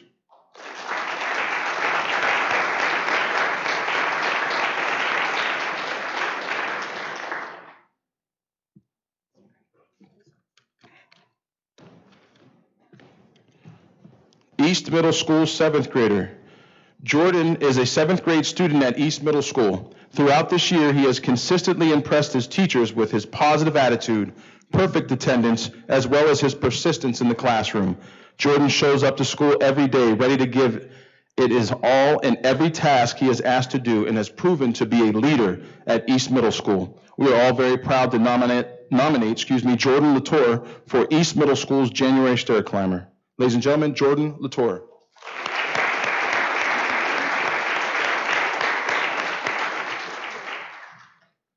From Strong Vincent Middle School, 7th grader.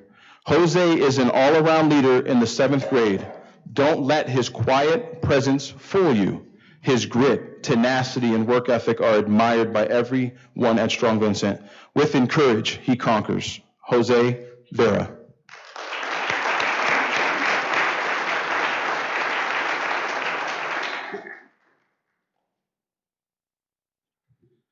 From Wilson Middle School, 7th grader. Naquan Vega has shown improvement in behavior and grades since the second quarter began. His participation in class has provided many questions and insights which might otherwise have escaped his class. and has also benefited him personally by increasing the quantity of information retained. This is reflected in his grades with his confidence when answering questions. Due to these improvements, we nominate Naquan Vega for January Stair Climber Award. Naquan.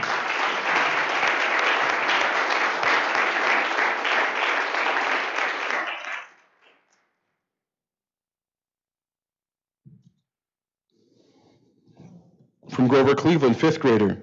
Chris has been taking more responsibility for his work, participating in class, and has been more focused since the beginning of the year. He had a hard time focusing while sitting in a group at the beginning of the year. He is now sitting with a partner and has been successful. He has improved his grades in social studies, writing, and science. The area of greatest improvement is his behavior last year. At this time, he had numerous referrals. At this point, he has not had any office referrals. His positive attitude and continued effort to improve indicate that he is making positive progress up the staircase of success. Ladies and gentlemen, Chris Rosario.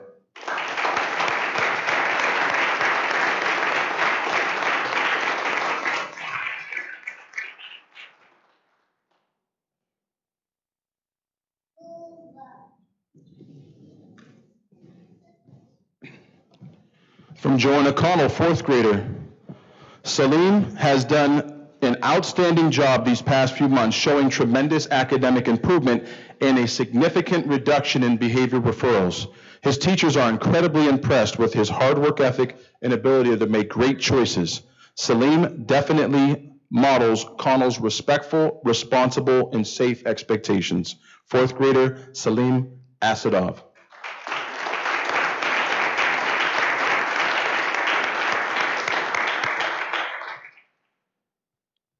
Fourth grader from Deal. Nashawn has made incredible improvements in behavior and academics since the beginning of the year. His attitude towards school has improved tremendously. He is completing his classwork and is such a kind friend to his fellow classmates.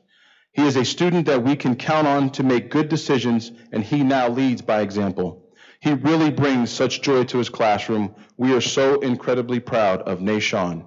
Nashawn Quarter.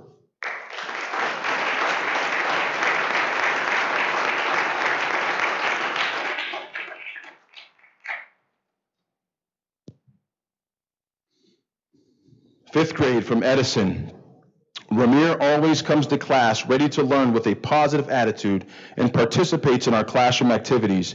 He doesn't understand something, he asks questions so he can improve. Ramir strives to set the example for his class for behavior expectations. Ladies and gentlemen, Ramir Pooh.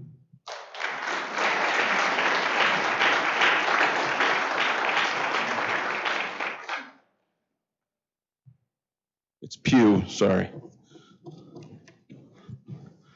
Fourth grader from Harding. Rhiam rarely misses school and is very focused on her schoolwork. She puts forth great effort and works well with her fellow classmates. She earns good grades and is a real leader in her classroom. Ladies and gentlemen, Rhiam Ahmed.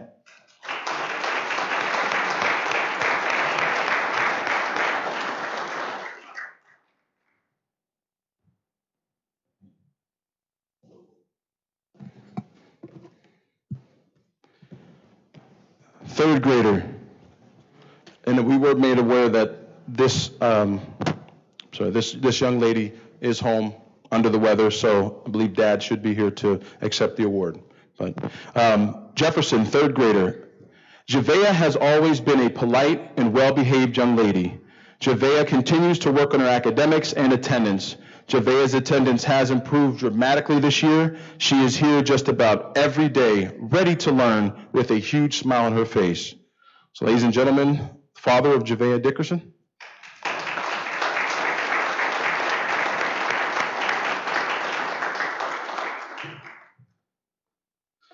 Third grader from Lincoln. Jalen has changed his behavior 100%. He now smiles, participates in class, tries hard to do whatever is asked of him. He's a great friend to his peers and stays out of trouble. We are delighted to have seen him every day. Great job, Jalen. Jalen Woodard.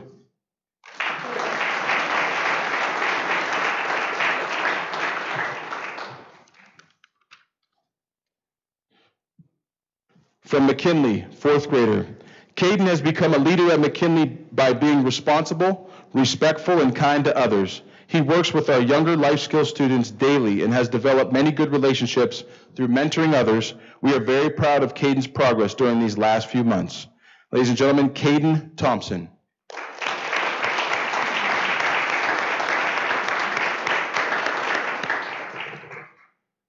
From Perry, second grader. Leitha Casea Rivera has improved her behavior since the beginning of the year. She has learned how to handle conflict resolution, can de-escalate a situation on her own, and is kind and considerate of others. She is a pleasure to have in class. Ladies and gentlemen, Leitha Casea Rivera.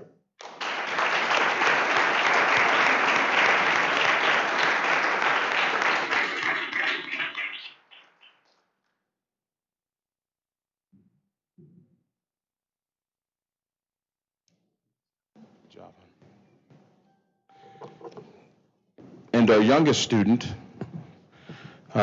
kindergartner from Piper Burley, Angel has made great strides. She has really turned her behavior around. She is an advocate in the classroom for following of rules. After a rough start of the year, she comes into school daily with a huge smile on her face, ready to learn. Ladies and gentlemen, Angel Carson.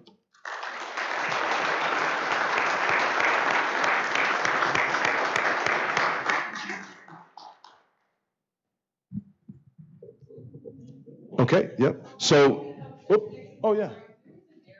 Did I miss? Oh.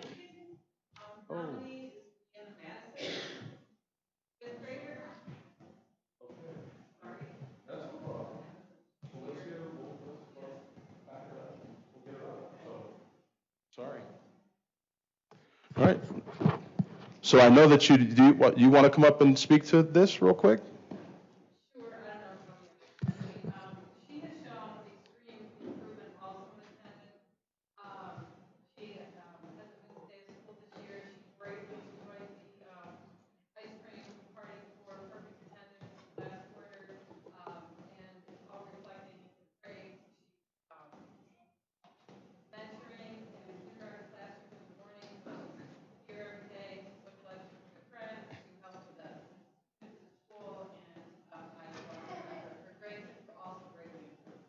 Excellent.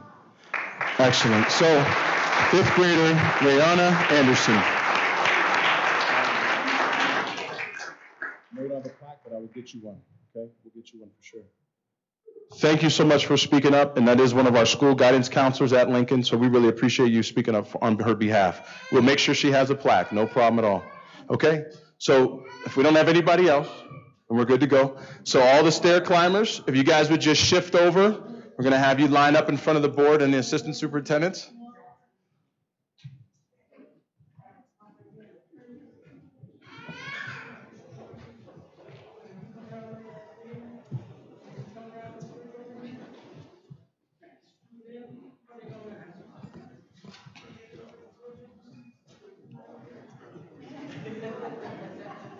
Squeeze it in, small group.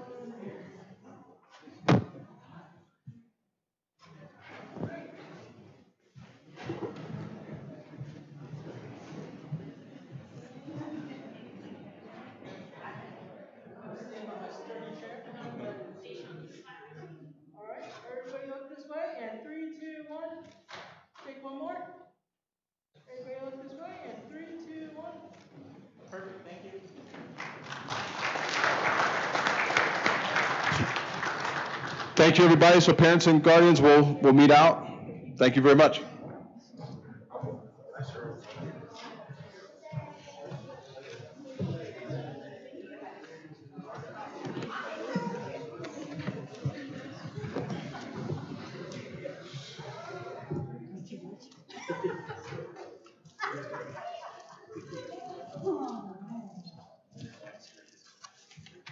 Okay, gotcha.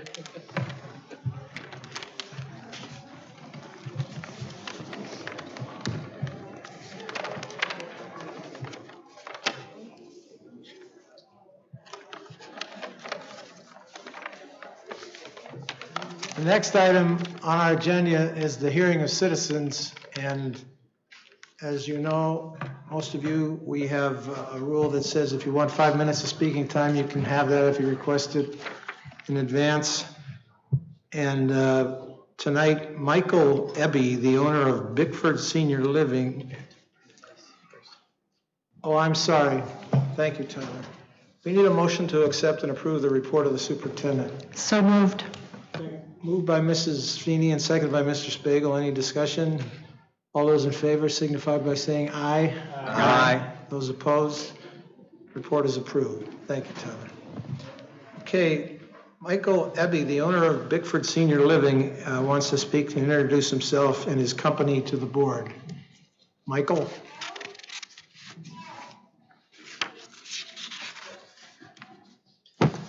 Good evening. And it's, EB is actually a good Pennsylvania German name. So we come from Lancaster, I guess you can say it. So I am Mike Eby from Bickford Senior Living.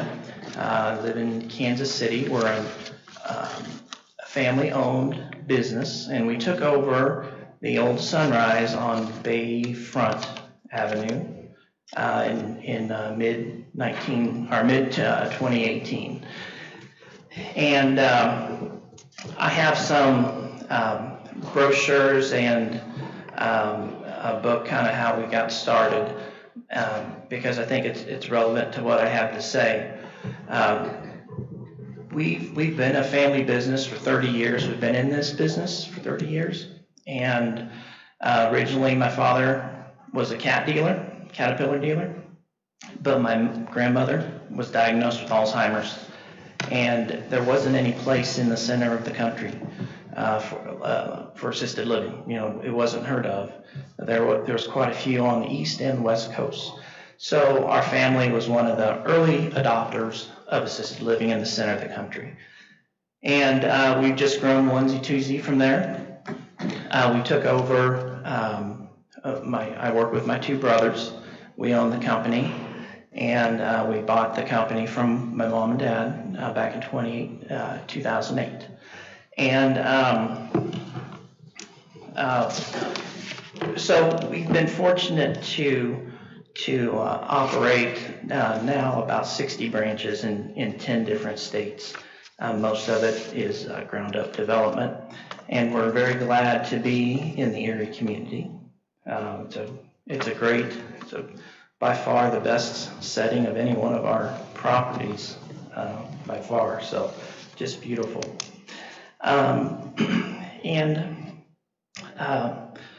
My mom is still involved. She goes with us when we go visit our buildings. She likes to talk to the residents and visit with the employees. I was struck with some earlier comments about the board and how you guys serve, and it's a passion. And senior housing is our passion. And there's a lot of other businesses out there that are probably easier to do, but it's not our mission. It's not what we were put here on earth for, and I think I've read the financial improvement plan that the board is under, and I really empathize with what you guys go through. But what I'm here today to do is just talk for a couple of minutes about the property taxes that we're assessed with, and just to get maybe some help.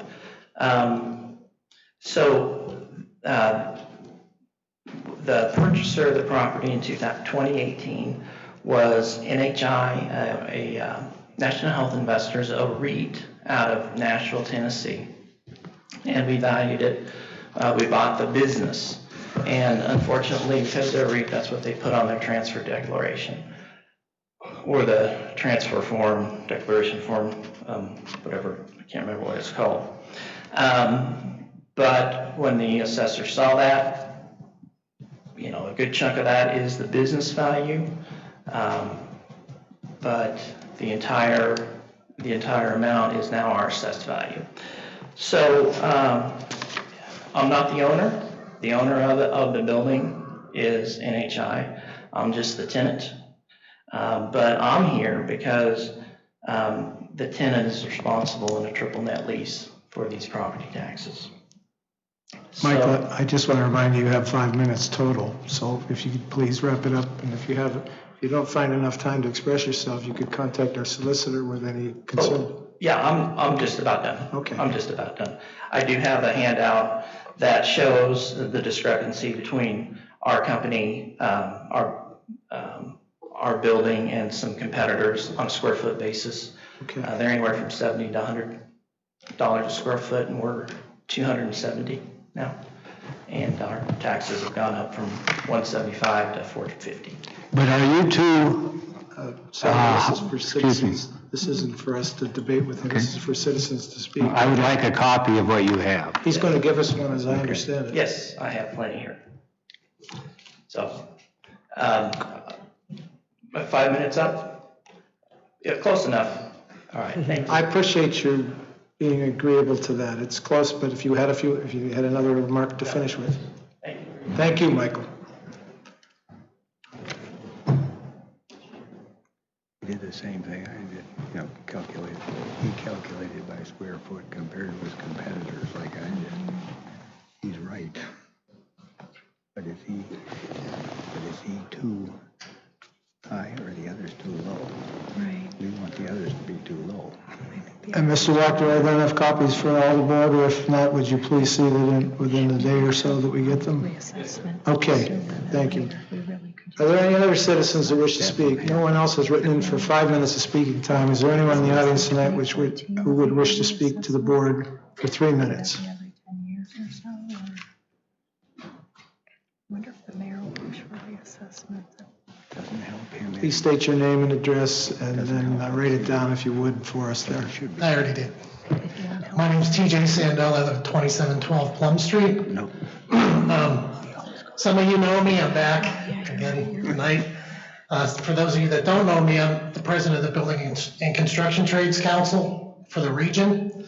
I also, I'm a chair, and I'm on several different government authority boards. So I have a lot of hats that I wear. I want to talk about the proposed changes for the responsible contractor policy.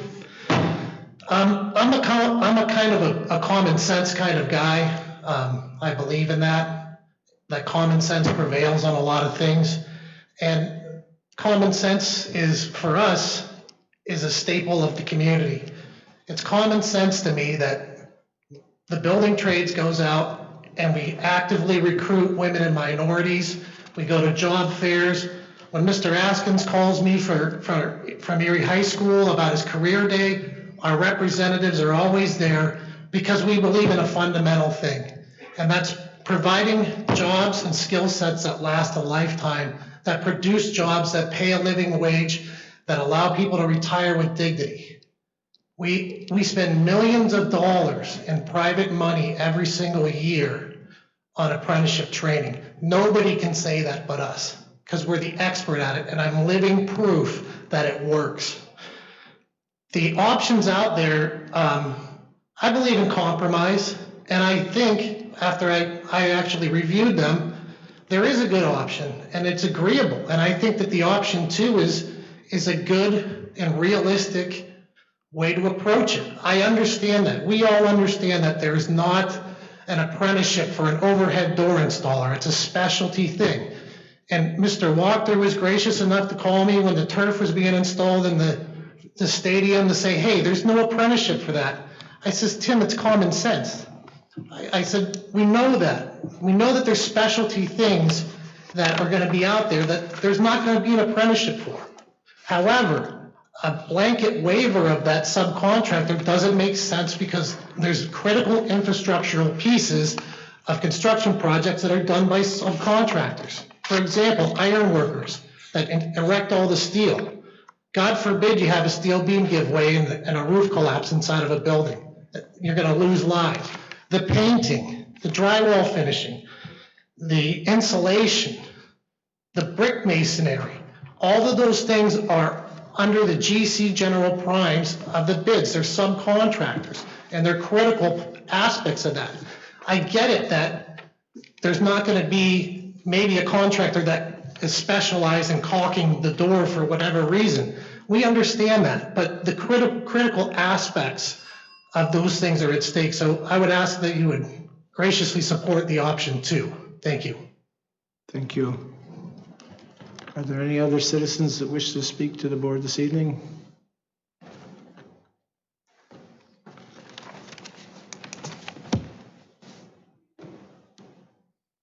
My name is Jim Newber. I live at 3029 Liberty Street, Erie.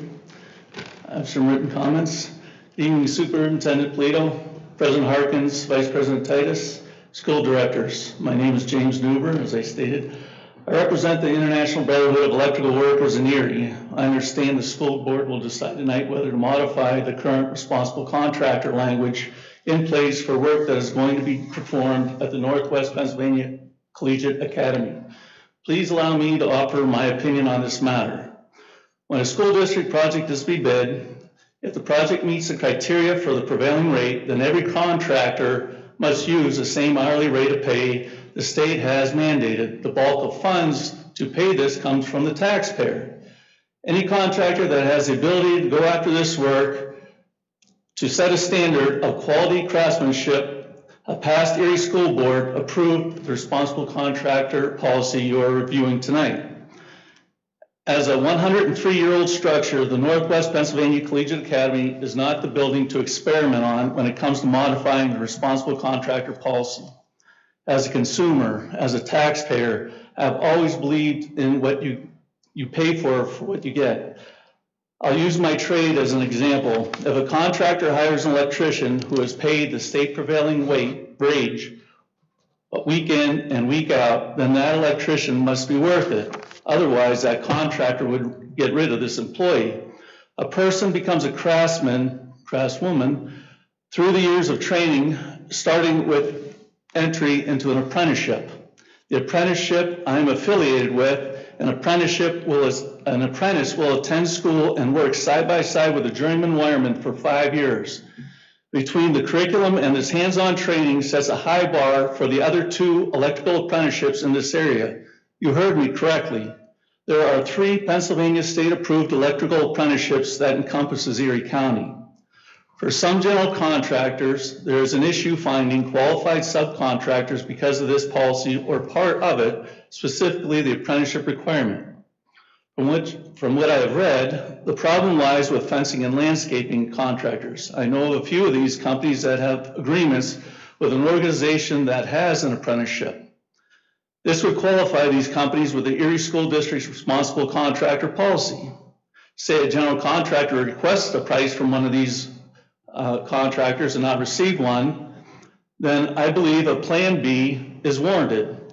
A resolution should be passed to allow contractors to submit a written explanation of why subcontractor responsibility certifications cannot be provided in lieu of submission of contractor responsibility certifications. This way, qualified, quality-driven subcontractors would not be overlooked. Thank you. Thank you, Mr. Newber.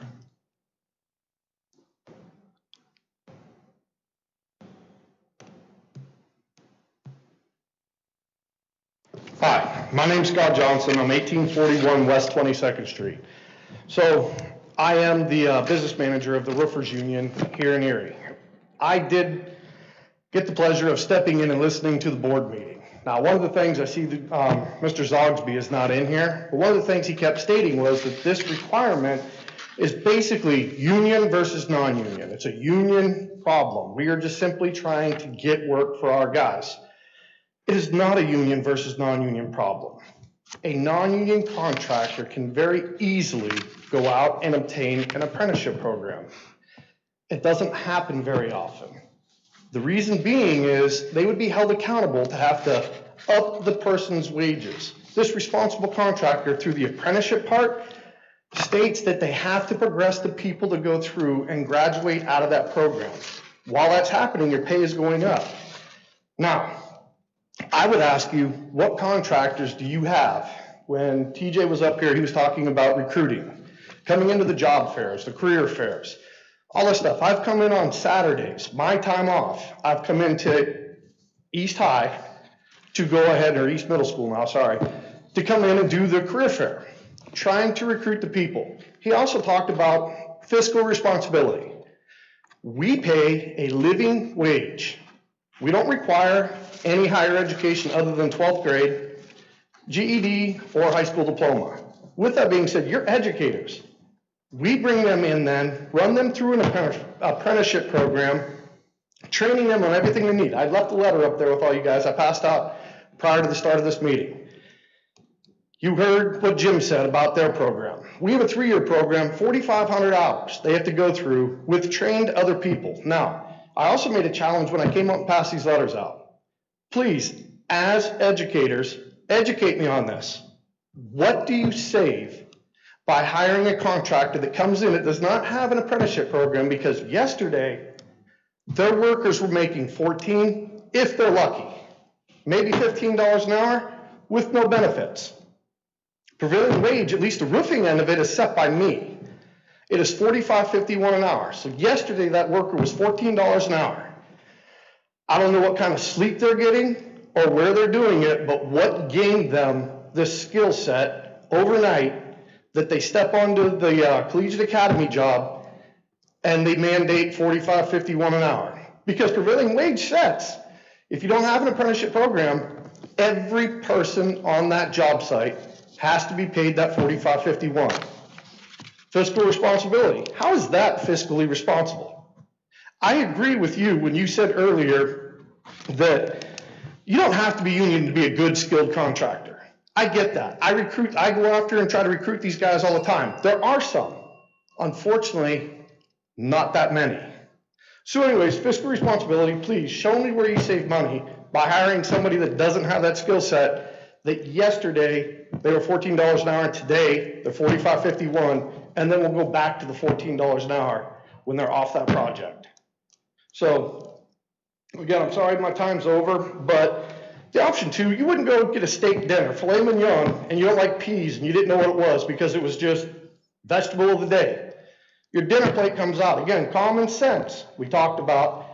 How do you turn around and take your whole meal and push it off to the side because you don't like peas? So why would you do away with all of the responsible contractor thing? Because you have 2 different skill sets, Scott, that we don't offer for.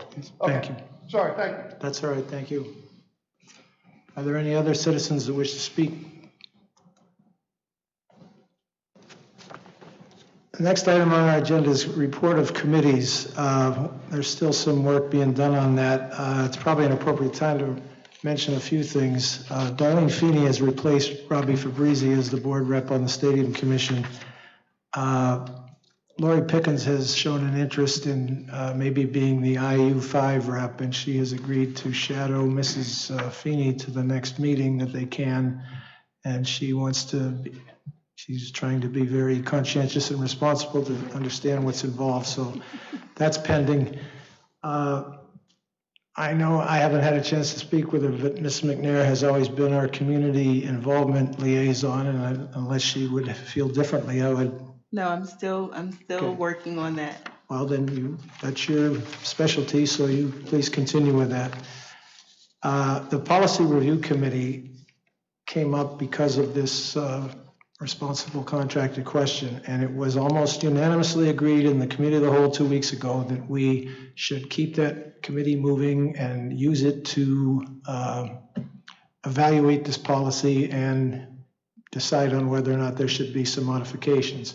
So whatever we do on that resolution in a few minutes, which only deals in any of the 3 options with the Academy project this year, that committee, everyone's recognizing, I think, the need and the interest in having that committee deal with that policy. At the committee of the whole meeting 2 weeks ago, Mr. Nichols and Mrs. Feeney expressed an interest, and so they will be on the committee. I mentioned it briefly to Tyler this evening. The prior committee was myself, Mr. Spagel, and Mr. Titus, and I didn't have a chance to talk with Mr. Spagel, but between him and Tyler, I would assume, I'd like one of them to be the chairman. I asked Tyler, and he said he's able to, unless you two have a difference of opinion, or you would want to, Tom. Tyler's involved with a lot, but I know you're a businessman, and you're busy too, so. We'll talk. All right, so we'll get that going, but I want to assure everyone of this, that whenever there is a committee meeting of any kind, any board member is welcome and can participate. So these are not to isolate any board member from any discussion, but everybody on all sides of this has shown an interest in and expressed a need to, agreed to the need to review this particular policy, no matter what we do in a few minutes on the academy question. So I'll call if anybody else has anything else, but I did get a letter from the EDDC, the Erie Downtown Development Corporation, with copies to all of you, where Mr. Persinger, John Persinger, said he would like to be able to update each of us as a board on their investments, and he'd like the opportunity to discuss revitalization efforts, answer any questions that we may have, and discuss how we can collaborate together. So I only bring this up because I just became aware of it, and at some point we should answer this letter and accommodate his request, and perhaps we can have him appear at a committee of the whole and allow extra time for that, or we can schedule a special meeting if we have need for some other purpose of a meeting, even a noon meeting, if that is comfortable or convenient for us. But I just mentioned it so that you're aware of it, and we'll get back to you. I'll have Angela Jones check with you on your availability, and we'll bring that into focus. Does any board member have any questions or comments about committees or liaisons? Or Mr. President? Angela? Yes, so as far as the John Persinger, I do sit on their community advisory board as well. So I think it would be a great idea for this board to engage the things that we talk about on that board and some of the projects that they're doing, because they are going to be bringing a lot of different new ventures to the downtown area. I don't know if it affects us or not in any way, but they have purchased, properties and doing a lot down there in that whole Perry Square area. It's like, I believe it's a 6-block radius so far that may travel up State Street in the future. So I think it would be great if we were informed of some of the things that they're going to be doing. And then also, I just wanted to thank everyone who has been donating to our book drive. We've been getting a lot of unexpected donations, and I'm very excited, and I appreciate B and everybody else that's been helping out, especially the librarians. I met with Barb Zimmer and the two librarians, and they have came up with a massive spreadsheet that I couldn't even imagine putting together myself for all 10 of the elementary schools, and it's amazing. They have helped me tremendously to the point where they have the list so perfected that they can send out invoices of what we still need for each school that they don't have. So I don't even have to worry about it, as much as I was. So I'm excited for that. And, once again, I thank the Knox Law Firm. I thank our partnership who gave us a nice donation, and I really appreciate them as well. And also the Elected Women's Group, just committed to donating books as well, and many others. And next month, I'm hoping that we can recognize some of those people who have donated to this book drive and continue to want to donate to it. It seems like it picked up some more momentum, so hopefully we'll be able to put these library books in all 10 schools, in Eagles Nest and everywhere else that needs books and things like that. So I just want to say I appreciate everybody in the community that's been committed to this project. And I didn't even imagine it was going to go this far, but I'm very excited for the students that it is. Okay, thank you. Any other board members? Mr. President. Mr. Spiegel. Just a couple of general comments. One, and I wish Cody was still here, but I just wanted to thank him for being here. But also his father, I believe, is on his 4th deployment. I think he's over in Afghanistan right now, and I was deployed with him one time, and I think he's at least 4, maybe even 5 different deployments, so he spends a lot of time away. So I want to thank him for that. Secondly, which made me think when Mr. Gates was here, I coach in a basketball team, and we have a player that's on our team that is a deaf student. And I wasn't aware until speaking to his father, the Erie School District. We coordinate and have some of our students down at a school down in Pittsburgh for, I believe, the deaf and the blind. I wasn't aware of that, and I guess it's a fabulous program that the parents are very pleased with. And I'm sure some of you here know about that. I was not aware. I think it'd be interesting to get just a little briefing on that. I was absolutely unaware that this particular student is 11 years old, and I think he spends 4 days a week down in Pittsburgh, and then he comes back maybe on Thursday nights or Friday mornings. I can't remember how it works, but it sounds like a phenomenally run program. So I was very impressed with speaking with his father. So I thought it was very good to hear that. That's all. Some good things get taken for granted, but with Mr. Gates' work and then his accomplishments in those Deaf Olympics, it brings it to the light.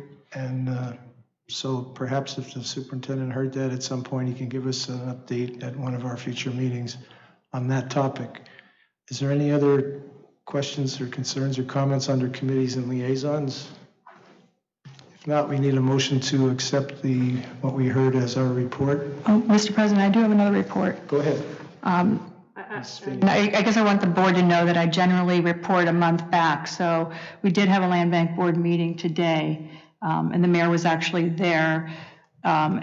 And just quickly, because I'll report next month once I have the minutes. So I always wait till the minutes are approved before I come back to you and report what happened the month before. So I'm going to report on December, but I just want you to know the mayor was at the meeting today presenting the city's new strategic plan, and they've done a great job. But what's really special about it is that along with their plan, they also have our plan. And he spoke high words about our superintendent today to our land bank board, and we appreciate that all your leadership and all you've done with that strategic plan.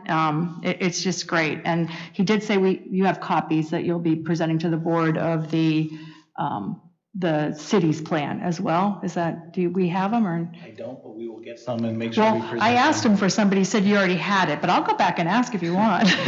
Be happy to. So this is for the December 16th Land Bank Board meeting. And just under unfinished business and new business, there were 3 motions for approving proposals for properties that the board tabled for a number of different reasons, whether they didn't have the appropriate bid or they weren't a vacant property that was directly connected to a property owner. We try to always do that as all possible. We also accepted a offer for $630 for the property located at 1135 East 11th Street.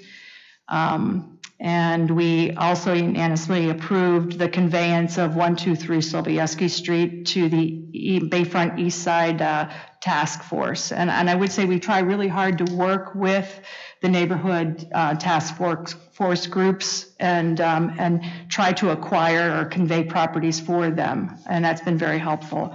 Mr. Henry reported that he attended the December meeting of the Erie County Land Bank and presented a list of 25 blighted properties, which would consist of our work plan 2. The Erie County Land Bank agreed to provide funding in the amount of $322,000 for the acquisition and demolition or other disposition of the properties. And we unanimously approved to empower the Erie Redevelopment Authority to acquire the 25 properties on behalf of the Erie Land Bank. The other thing that the Erie Land Bank Board is working on is a policy for abatement of real estate taxes for properties under the land bank's ownership. We're considering different factors, including the times of the tax exemptions and the assessment reductions when the structures are removed from properties. And we had a conversation about the fact that we're trying to keep the value of the properties as high as we can so that we as taxing bodies will recoup as much income as we can, or revenue as we can. And that's all I have. Anyone else?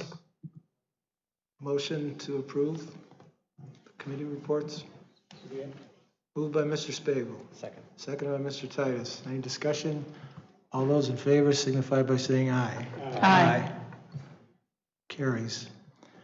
No unfinished business. The next item is the new business of the school district, and please note that includes all of the new business, but does not include the responsible contractor question. That will be dealt with after we deal with the school district new business and the supplemental. There is 3 items on supplemental new business. So could we have a motion to approve the items 6 and 7, that being the new business of the school district and the supplemental, but not the separated responsible contractor? Moved by Mr. Spagel. Second. Seconded by Mr. Titus. Discussion of any of those new business or supplemental new business items? If not, roll call. Mr. Nichols? Yes. Ms. Sheridan? Yes. Mr. Spagels? Yes. Mr. Titus? Yes. Ms. Cooley? Yes. Mrs. Feeney? Yes. Mrs. McNair? Mr. Harkins? Yes. Okay, now we come to that question of the responsible contractor policy. And I'll just quickly repeat that it came to be here because we had that committee of the whole meeting 2 weeks ago, and the concern was raised by the administration, and we all responded as best we could that night. The solicitor took the temperature of the room and came up with 3 options that dealt with the things he heard at that time. In any case, with this vote now, we're only dealing with the Academy project, whichever of these options we might approve. My understanding is that as it exists right now, what is there to be voted on if we do nothing to remove it or alter it or switch it is option 1. So perhaps, just a suggestion, I'm thinking out loud, perhaps we can discuss option 1 and then vote up or down on it. And if it passes, that's that. If it fails, then we have the 2 other options, or we can discuss and have board members somehow find a way. You know, I'm trying to make it simple for everyone and clear. At some point, you know, 3 of board members expressed their opinion. I intend to express mine at some point too. So however the board want to proceed, I'm looking, that's my suggestion for the simplest way. Does anyone have another preference? In other words, that would be, we vote on option 1 first, because that's what is on this prepared minutes of the meeting for supplemental new business. Am I right, Mr. Solicitor? Yes, Mr. Harkins, option 1 is on the agenda at this time. A board member would have the opportunity to amend that item if they wished, and to swap it out with one of the others. However you would like to handle it. Would not an amendment nullify that motion? I mean, since they all really themselves are amendments to a policy, if that's an attempt to amend an existing policy and we try to amend it. I believe, Mr. President, they have the option to amend the motion. Okay. To speak to one of the other items, one of the other options, if they so wished. Would be an option as well, but however you'd like to take the motions. Well, if someone has a strong feeling to do something differently than what they're hearing, please say so. Mr. President. Mr. Titus? I would like to hear the comments before we go on to the vote. So you said that you had something that you would like to state. So before we go into the vote, I would like to hear your opinion.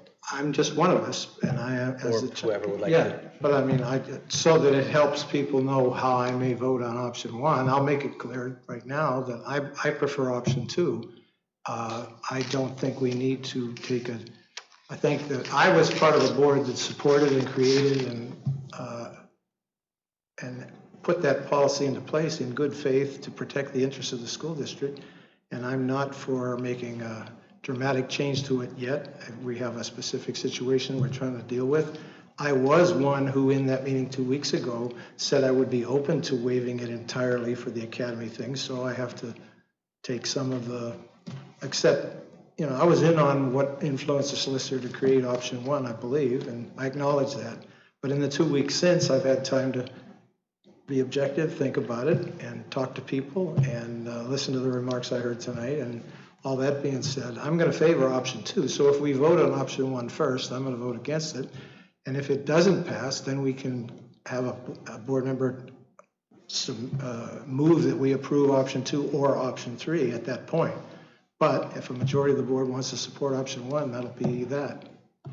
And again, we're going to have the committee deal with the whole policy in its entirety, and that'll probably involve a lot of work, a lot of time to allow everyone in the community to express itself and to accommodate the strong feelings on all sides of this. So I'm trying to do my job to keep everyone aware of that. But as an individual board member, I'm going to support option 2 and vote accordingly. Mr. President, I have a question. Ms. Mary? Well, maybe a question for you. So you said that a board member can, number 1 is on here to vote on, correct? Yes. So before we even vote on number 1, can we make the amendment and say that I would like the board to vote on option 2 and see, like, do we have the ability to do that? I think they each have separate aims, and I don't know that we'd want to shuffle them together, but that's my opinion. No, I mean, just saying if I wanted to say, okay, I want to amend this item on the agenda, and, I want to make a motion to vote on, do we want option 2? Would you be able to do something like that? Mr. Chairman, don't we have a rule that says that we can't amend a motion which in effect nullifies the motion? Rule B-341 says when a motion is before the board, and quite frankly, no motion is before the board at this time. Right. No motion shall be entertained except to adjourn, recess, lay on the table, close debate, to refer, to postpone indefinitely, to postpone to a certain time, or to amend. Motion shall take precedence in the order named. Mr. President? Mr. Plato? May I suggest that in order to keep this as clean as possible and assist Mrs. Jones with her record keeping, that maybe we just go for the option 1 first, and if that fails, go to 2 and then possibly 3, rather than get into some additional voting for amendments that will ultimately end up at the same place. That would be my preference, and I just respectfully want to say to the solicitor that the supplemental and the new business always is preceded with this sentence, that the following recommendations of the superintendent be approved. And him being a non-voting member of the board, he has submitted it, so that item is there in my interpretation of what we're doing, and I think that fits with what he just said. I'm going to agree. I was just really confused because when you're saying amend, and I would rather do what he said, like vote on 1 and then go to the next and then go to the next, because that seems like the easiest thing, the easiest to do procedurally. So if that's the case, we are at option 1, and now we can discuss that. So the board, under our rules, each board member can have up to 10 minutes time total to shots at it and address their remarks to the chair, through the chair. So we are now going to then discuss option 1. Actually, the superintendent put it there, but we need a motion to advance it. We need a motion to approve it. So, Mr. President, I move that we adopt option 1. Okay. Do you have that, Mr. Solicitor and Ms. Jones? Mr. Nichols and Mr. Spiegel. Okay, now we'll have discussion on option 1 of the responsible contracting question. Anyone? Administration, anyone? Well, Mr. President, I guess we've already said our piece on this, so I don't want to belabor the point. And I think most of us, I would imagine, already have our minds set up on how we're going to vote. But I will, and I seldom do I really agree with Mr. Zogby, but I have to agree with him quite a bit in that, our primary responsibility is to be good stewards of our taxpayers' money. We're not an employment agency. As much as we need to respect all the employers, all the employees of the city, we have to focus on how we best spend our money, because we have a limited amount of money. As Mr. Zogby said, and I agree, I've said for many, many years, it's always easy to spend somebody else's money. This is our money. If, as Mrs. Feeney was saying, if this is my house, how am I going to best spend money on my house? I really do not care whether the person that is going to secure my home for my family has an apprentice program or not. I want the very best person. And it's not, for the most part, down to the bricklayer, it's down to the manager, making sure that he or she's ensuring the work gets done. To that point, it comes down to Mr. Brockman, to making sure that that manager is doing the job that he or she's supposed to be doing. It's not, in my opinion, it's not about the bricklayer or the plumber or the electrician or whomever it is. It's about the management of that company. How can we best spend our limited amount of money? People keep on talking about 14 million. I'm not tired of hearing about the 14 million. We have a $220 million budget we have to deal with. You know what it is? 220, something like that? 204. 204. Okay, well, what's $200 million? We, as this board, we have to spend that money correctly. In giving it away, and it is giving it away, you can call it whatever you want to, spending it unnecessarily. You try to tell my mother, who cannot afford to pay her own taxes, that how, in any way, shape, or form, we have enough money to spend extra money. And it's not about the prevailing wage. It is what it is. It is the aggregate cost of the job, the total amount. And it doesn't make a difference to me. I don't need to know the details. It's not our job as board member to know the details of how many nails they put into here. That is working in the weeds. We have to see how much does this project cost. How they come up with that dollar amount, that's not up to me. That's really up to Mr. Brockman, making sure it's being spent correctly. It's the total amount, assuming, we all have to assume the quality job that a quality job is going to be done correctly. As Mr. Brockman said earlier, in Wilson, were they union people or non-union people? I really don't know. The job didn't get done correctly. Brought it back, get it done correctly. That's why we have bonds. That's why we have proper management. It's not about the bricklayer. It's about the management. I guess people are getting caught up into other personal needs. It's the management of the contract. Please think about that. It's too much money to be giving away extra millions of dollars. That's more money than everybody here makes. Who's really seen $1 million just standing there? That's a lot of money. We're talking about millions of dollars that we're not going to be able to have. So when my son is going through when my son is continuing his education, hopefully academy someday, that they have more projects that we can even better the curriculum, not just the infrastructure. We have some extra money to hang out to do more things for our own children. Thank you. Anyone else? Yes, Mr. President. Mr. Nichols? This is not a theoretical problem. We're dealing with this right now. There was only one bidder on the electrical contract here. And as Mr. Zogby pointed out, we had several contracts in the last year that only had one or two bidders. That is not a healthy bidding circumstance. We did have 6 bids on the general contract for this. They varied from $438,000 to $780,000. We, of course, took the $438,000 bid, the low bid, very reputable contractor. But if there'd only been one bid and it was $780,000, we would have just thrown away over $300,000 of the taxpayers' money. We have limited resources. We have to husband them. Any other questions or comments on item 1? Angela?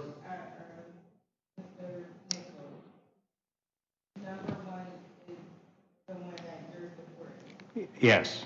And this is the one that they don't have to have an apprenticeship. That's correct for this one contract, for this one project. Yes. No matter what happens on any of these, it's just for collegiate, and the administration hopes to learn from that and come back to us with recommendations on what we should do going forward with the bigger Erie High project.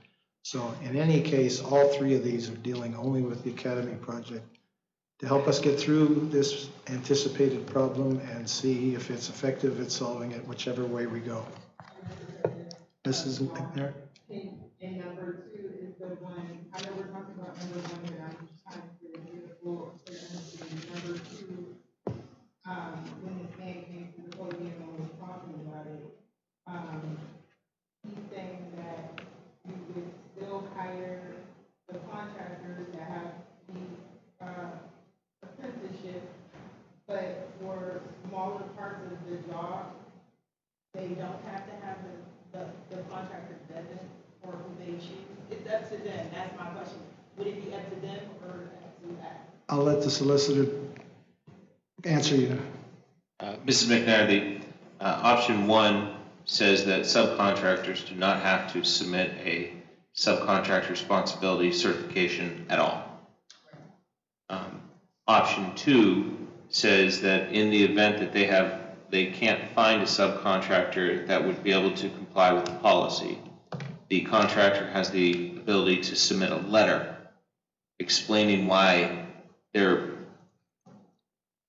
have selected a subcontractor that does not comply with the subcontractor requirements.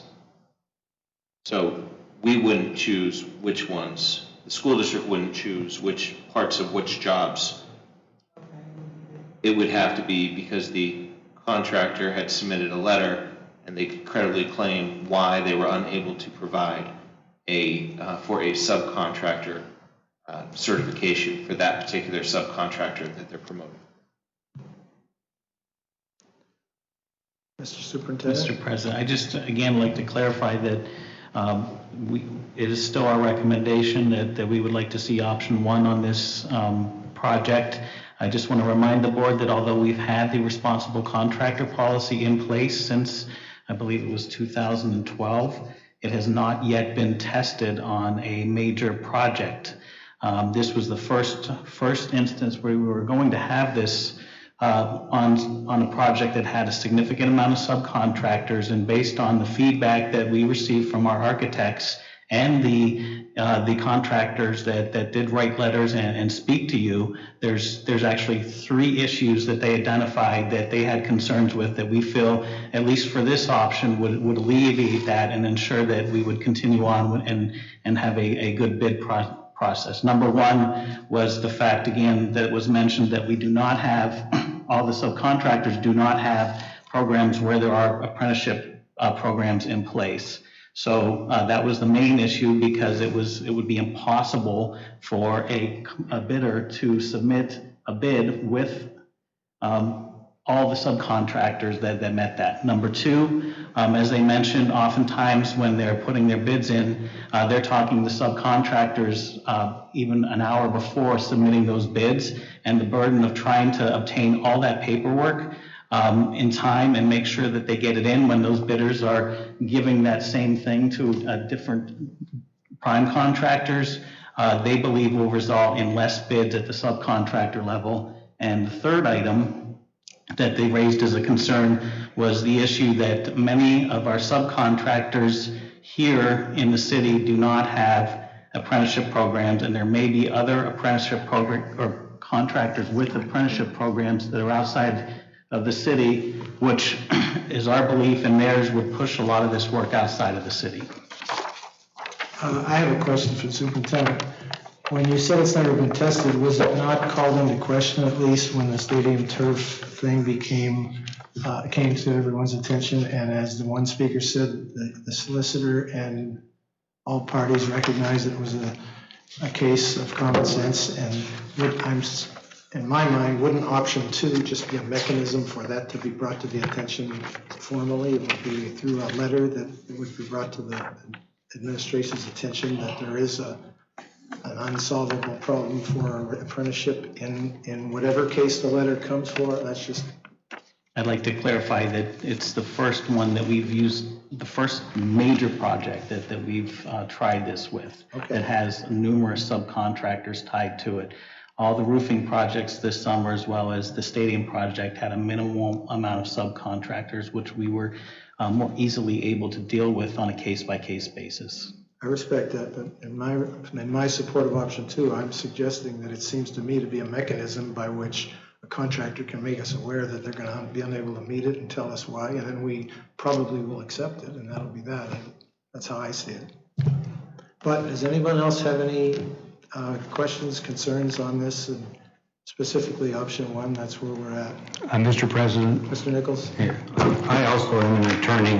I don't like how option 2 reads. It doesn't make any sense as submitted here. All it says is the contractors can submit a written explanation of why these certifications cannot be provided. There's no standard provided as to what's acceptable or not. It doesn't make any sense to consider option 2. We're trying to clarify our bidding situation, not muddy it. Option 2 is horrible. We've got option 1 or option 3. As an attorney, I'll tell you option 2 makes no sense and we should not consider it. Was written by an attorney.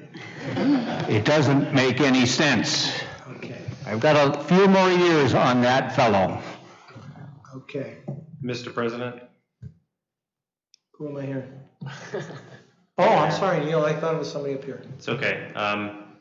So I at least think we need to bring to light that option 2 is actually already written into the policy. So our current responsible contractor policy says in the paragraph with subcontractors, it says, if a contractor cannot provide such certifications, it must instead provide a written explanation of why such certifications cannot be provided. Has that happened?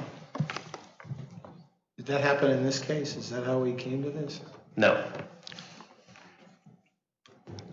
Mr. President, can I speak to that? We only get 2 shots. Let me Okay. ask everyone else first if they want their chance, Sumner, and if there's time, we'll come back to it. Mr. President, so you're saying option 2 is already written into the policy? Just to make sure I reread it, and I'm looking at it right now, option 2 is already written into the policy. All right. So the policy that we are currently working under.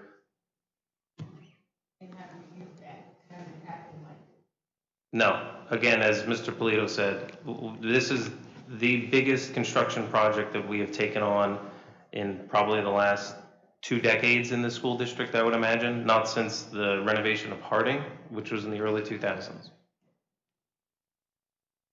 Mr. President, Ms. Sheridan? option 3, Neil, that's getting rid of everything?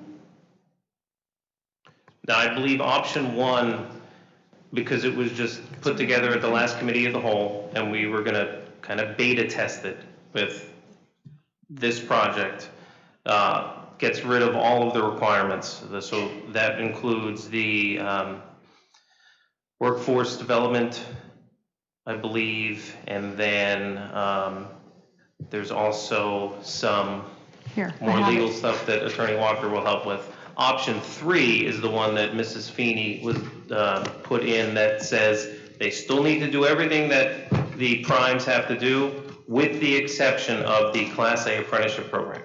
That's option 3. I think. Ms. McNair, is this your second time? Okay, go ahead.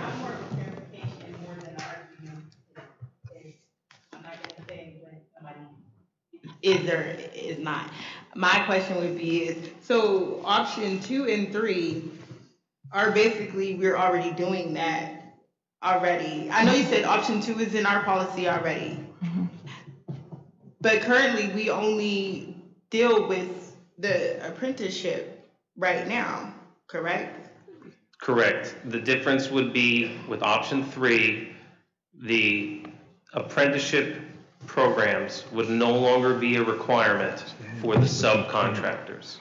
The primes on every job would still need to be an apprenticeship, be enrolled with an approved apprenticeship program. But the subcontractors would no longer have that requirement. That's option 3. I don't have any more questions. I'm done. Okay. Anyone else? If there's no one else, Sumner, we only allow two, but there's time. If this will be the last one, you go ahead. You had another question or concern. I just wanted to point out, if option 2 is already in this policy that results in us not getting sufficient number of bids, we're all wasting all our time to even be considering it. Option 1 is clear. Option 3, which Darlene proposed, is clear. Option 2 is not clear. And if it's just regurgitating our existing policy, I don't even know why it's on this list. I think we need to consider option 1. That is the one I favor. And then if that isn't, go to option 3 second, and then go to option 2.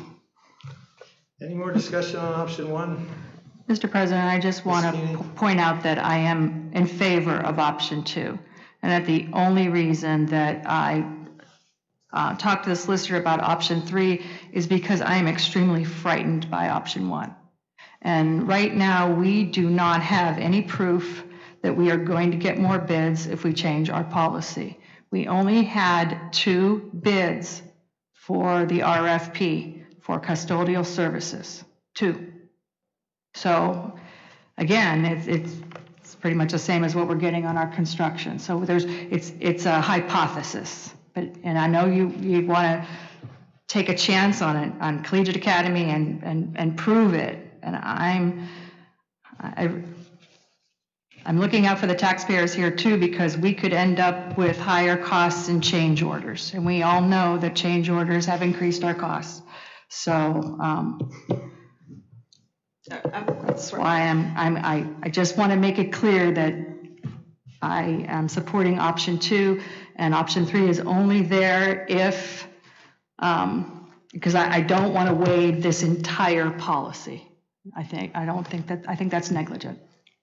Will this affect I'm sorry, Mr. President, will this affect how our work getting done? I know last time we talked about, like, when we take on these big projects, that it's taking extra time because we don't have enough qualified bidders. So that would be my most important question. If we don't do option 1, will it hold up the amount of time it's going to take to get this project finished? Because we want to get this done as soon as possible. Superintendent did have something to say, so could you incorporate her question into your remarks, please? I'm not sure about the completion time aspect of that, but again, our concern, I think when I look at it, when we talk about the 3 concerns that were waived by the prime contractors, one was the time impact of trying to get the certifications in time for the bidding process. So option 1 would take care of that issue. The concern about local companies not having an apprenticeship program and other industries not having one overall would also be taken care of by number 1. Number 2 would, I guess we're not looking at number 2, but number 3 would eliminate the issue about the apprenticeship programs for both the local companies and any company that does not have that type of program. And it would not impact the time issue.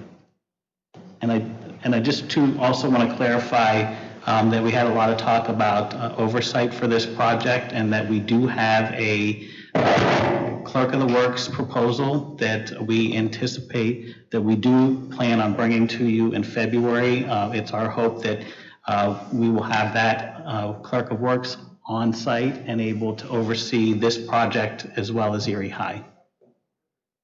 Okay, at some point we have to vote. I won't rush it, but a couple of board members have used up their options to speak on item 1, or option 1. If it goes beyond that, they can speak again. But does anyone who hasn't spoken have any remarks or care to? They don't have to. Mr. President. Mr. Titus?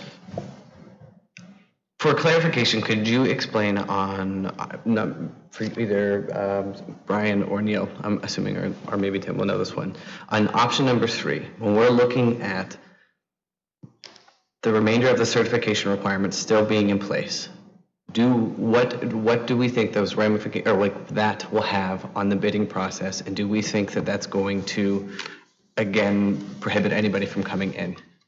Sorry, go ahead. I'm sorry. We think that would have the least amount of impact on the process. Meaning it would it would take care of most of our concerns. Option 3. Yes. Okay. Okay, are we ready?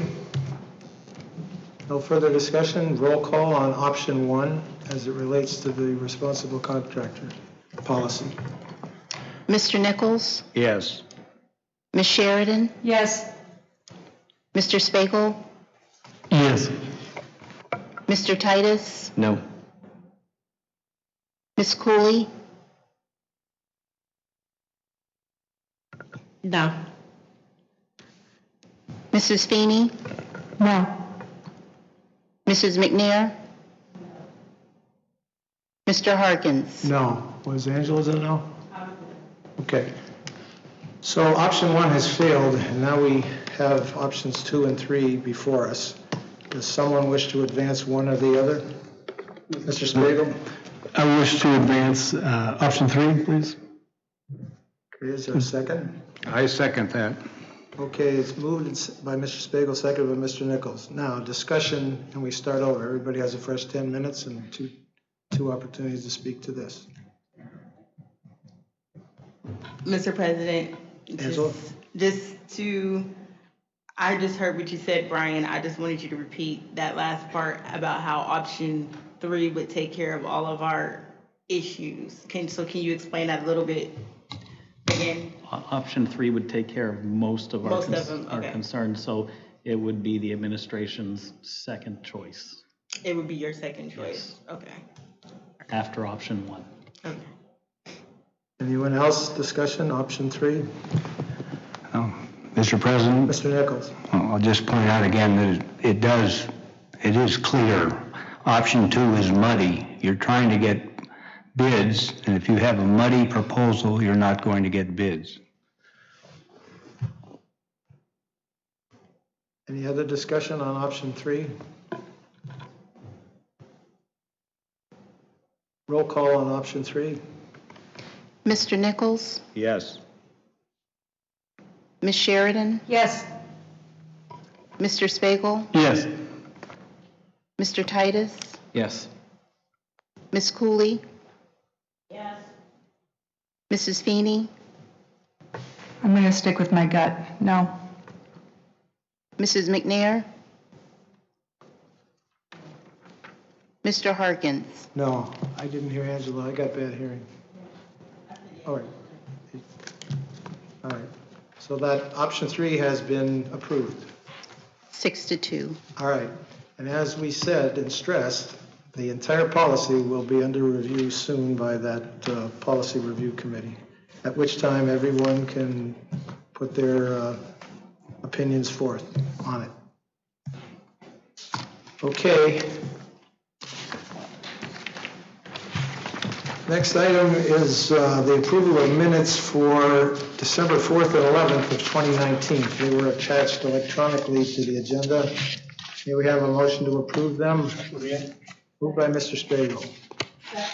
Seconded by Mrs. Cooley. Any discussion? All those in favor signify by saying aye. Aye. Those opposed? Minutes are approved. Bills and payroll. May we have a motion to approve the bills and payrolls that are authorized for payment? Moved by Mr. Spagel. Seconded by Mrs. Cooley. Discussion? Roll call. Mr. Nichols? Yes. Ms. Sheridan? Yes. Mr. Spagel? Yes. Mr. Titus? Yes. Ms. Cooley? Yes. Mrs. Feeney? Yes. Mrs. McNair? Mr. Harkins? Yes. May we have a motion to approve the report of the secretary? Moved by Mr. Spagel. Second. Seconded by Ms. Sheridan. Any discussion? Roll call. Mr. Nichols? Yes. Ms. Sheridan? Yes. Mr. Spagel? Yes. Mr. Titus? Yes. Mrs. Cooley? Yes. Mrs. Feeney? Yes. Mrs. McNair? Mr. Harkins? Yes. There are no bids to be awarded this evening. Is there any other matter for any other discussion by any board member? We had an executive session listed on our committee of the whole meeting, and if the administration still wants to do that, we could, at the point we're ready to do that very soon, go to wherever across the hall or wherever we can and have that if he still wants it. And then I'm a stickler for a detail. I would think at some point we'd have Mrs. Jones record that there would be after that a motion to adjourn, if not have us come back in here to do it. Just in other words, that's part of the meeting, this meeting that would be continued, is my understanding, unless I'm wrong, Mr. Solicitor. Would we need to come back in here? Could we just in there have a motion to adjourn and approve it and then announce it at a subsequent meeting that We do have the option to either adjourn this meeting and then go into a separate executive session, or to go into the executive session as part of this meeting. Either Okay. one would be appropriate. Well, your first suggestion, if that's doable, I understand that better now because it was going to be outside of this meeting and it would still be. So I'm okay with that. Mr. President. Mr. Polito? We only had one topic for executive session, and that can certainly wait till our committee of the whole meeting on February 3rd. If you think it can wait, Yes. that's okay. I would just make one remark. I hurried through that long list of people that we were trying to remember at the beginning of the meeting who had passed away, and I mentioned Gene Turan, and it wasn't just because he was a boxer that he distinguished himself. It was because as a graduate and who put his kids through schools, he was heavily involved with young people, and at various times he worked with troubled youth and helped them through boxing to do better and find their focus. And he also led the way to the creation of the Miss Tawny pageant, which helped young black women with self-esteem issues and pride. And so he used that notoriety to acquire. It wasn't just because he was a notable athlete, but when he used that notoriety for good purposes for the sake of the youth of the community. That's why I wanted to. And Mr. Harkins, just to let you know, Ms. Tawny is still going on because I am the program director. Okay. You're aware, I was correct, wasn't I? Who started it or who led the way? He did start it in 1966, and I was involved in it since the 70s, and when he left, I became the pageant director. As a contestant? I was a contestant, yes, I was a contestant, and after that, I continued with it. I was half kidding, but I'm glad to hear that. Is there any other matter which any director wishes to bring up for discussion tonight? If there is none, Mr. Spiegel has moved to adjourn. Is there a second? Second. We have a motion by Mr. Spiegel, second by Mr. Titus. All those in favor signify by saying aye. Aye. Those opposed? Meeting adjourned. Thank you, everyone. So you were just mainly shown.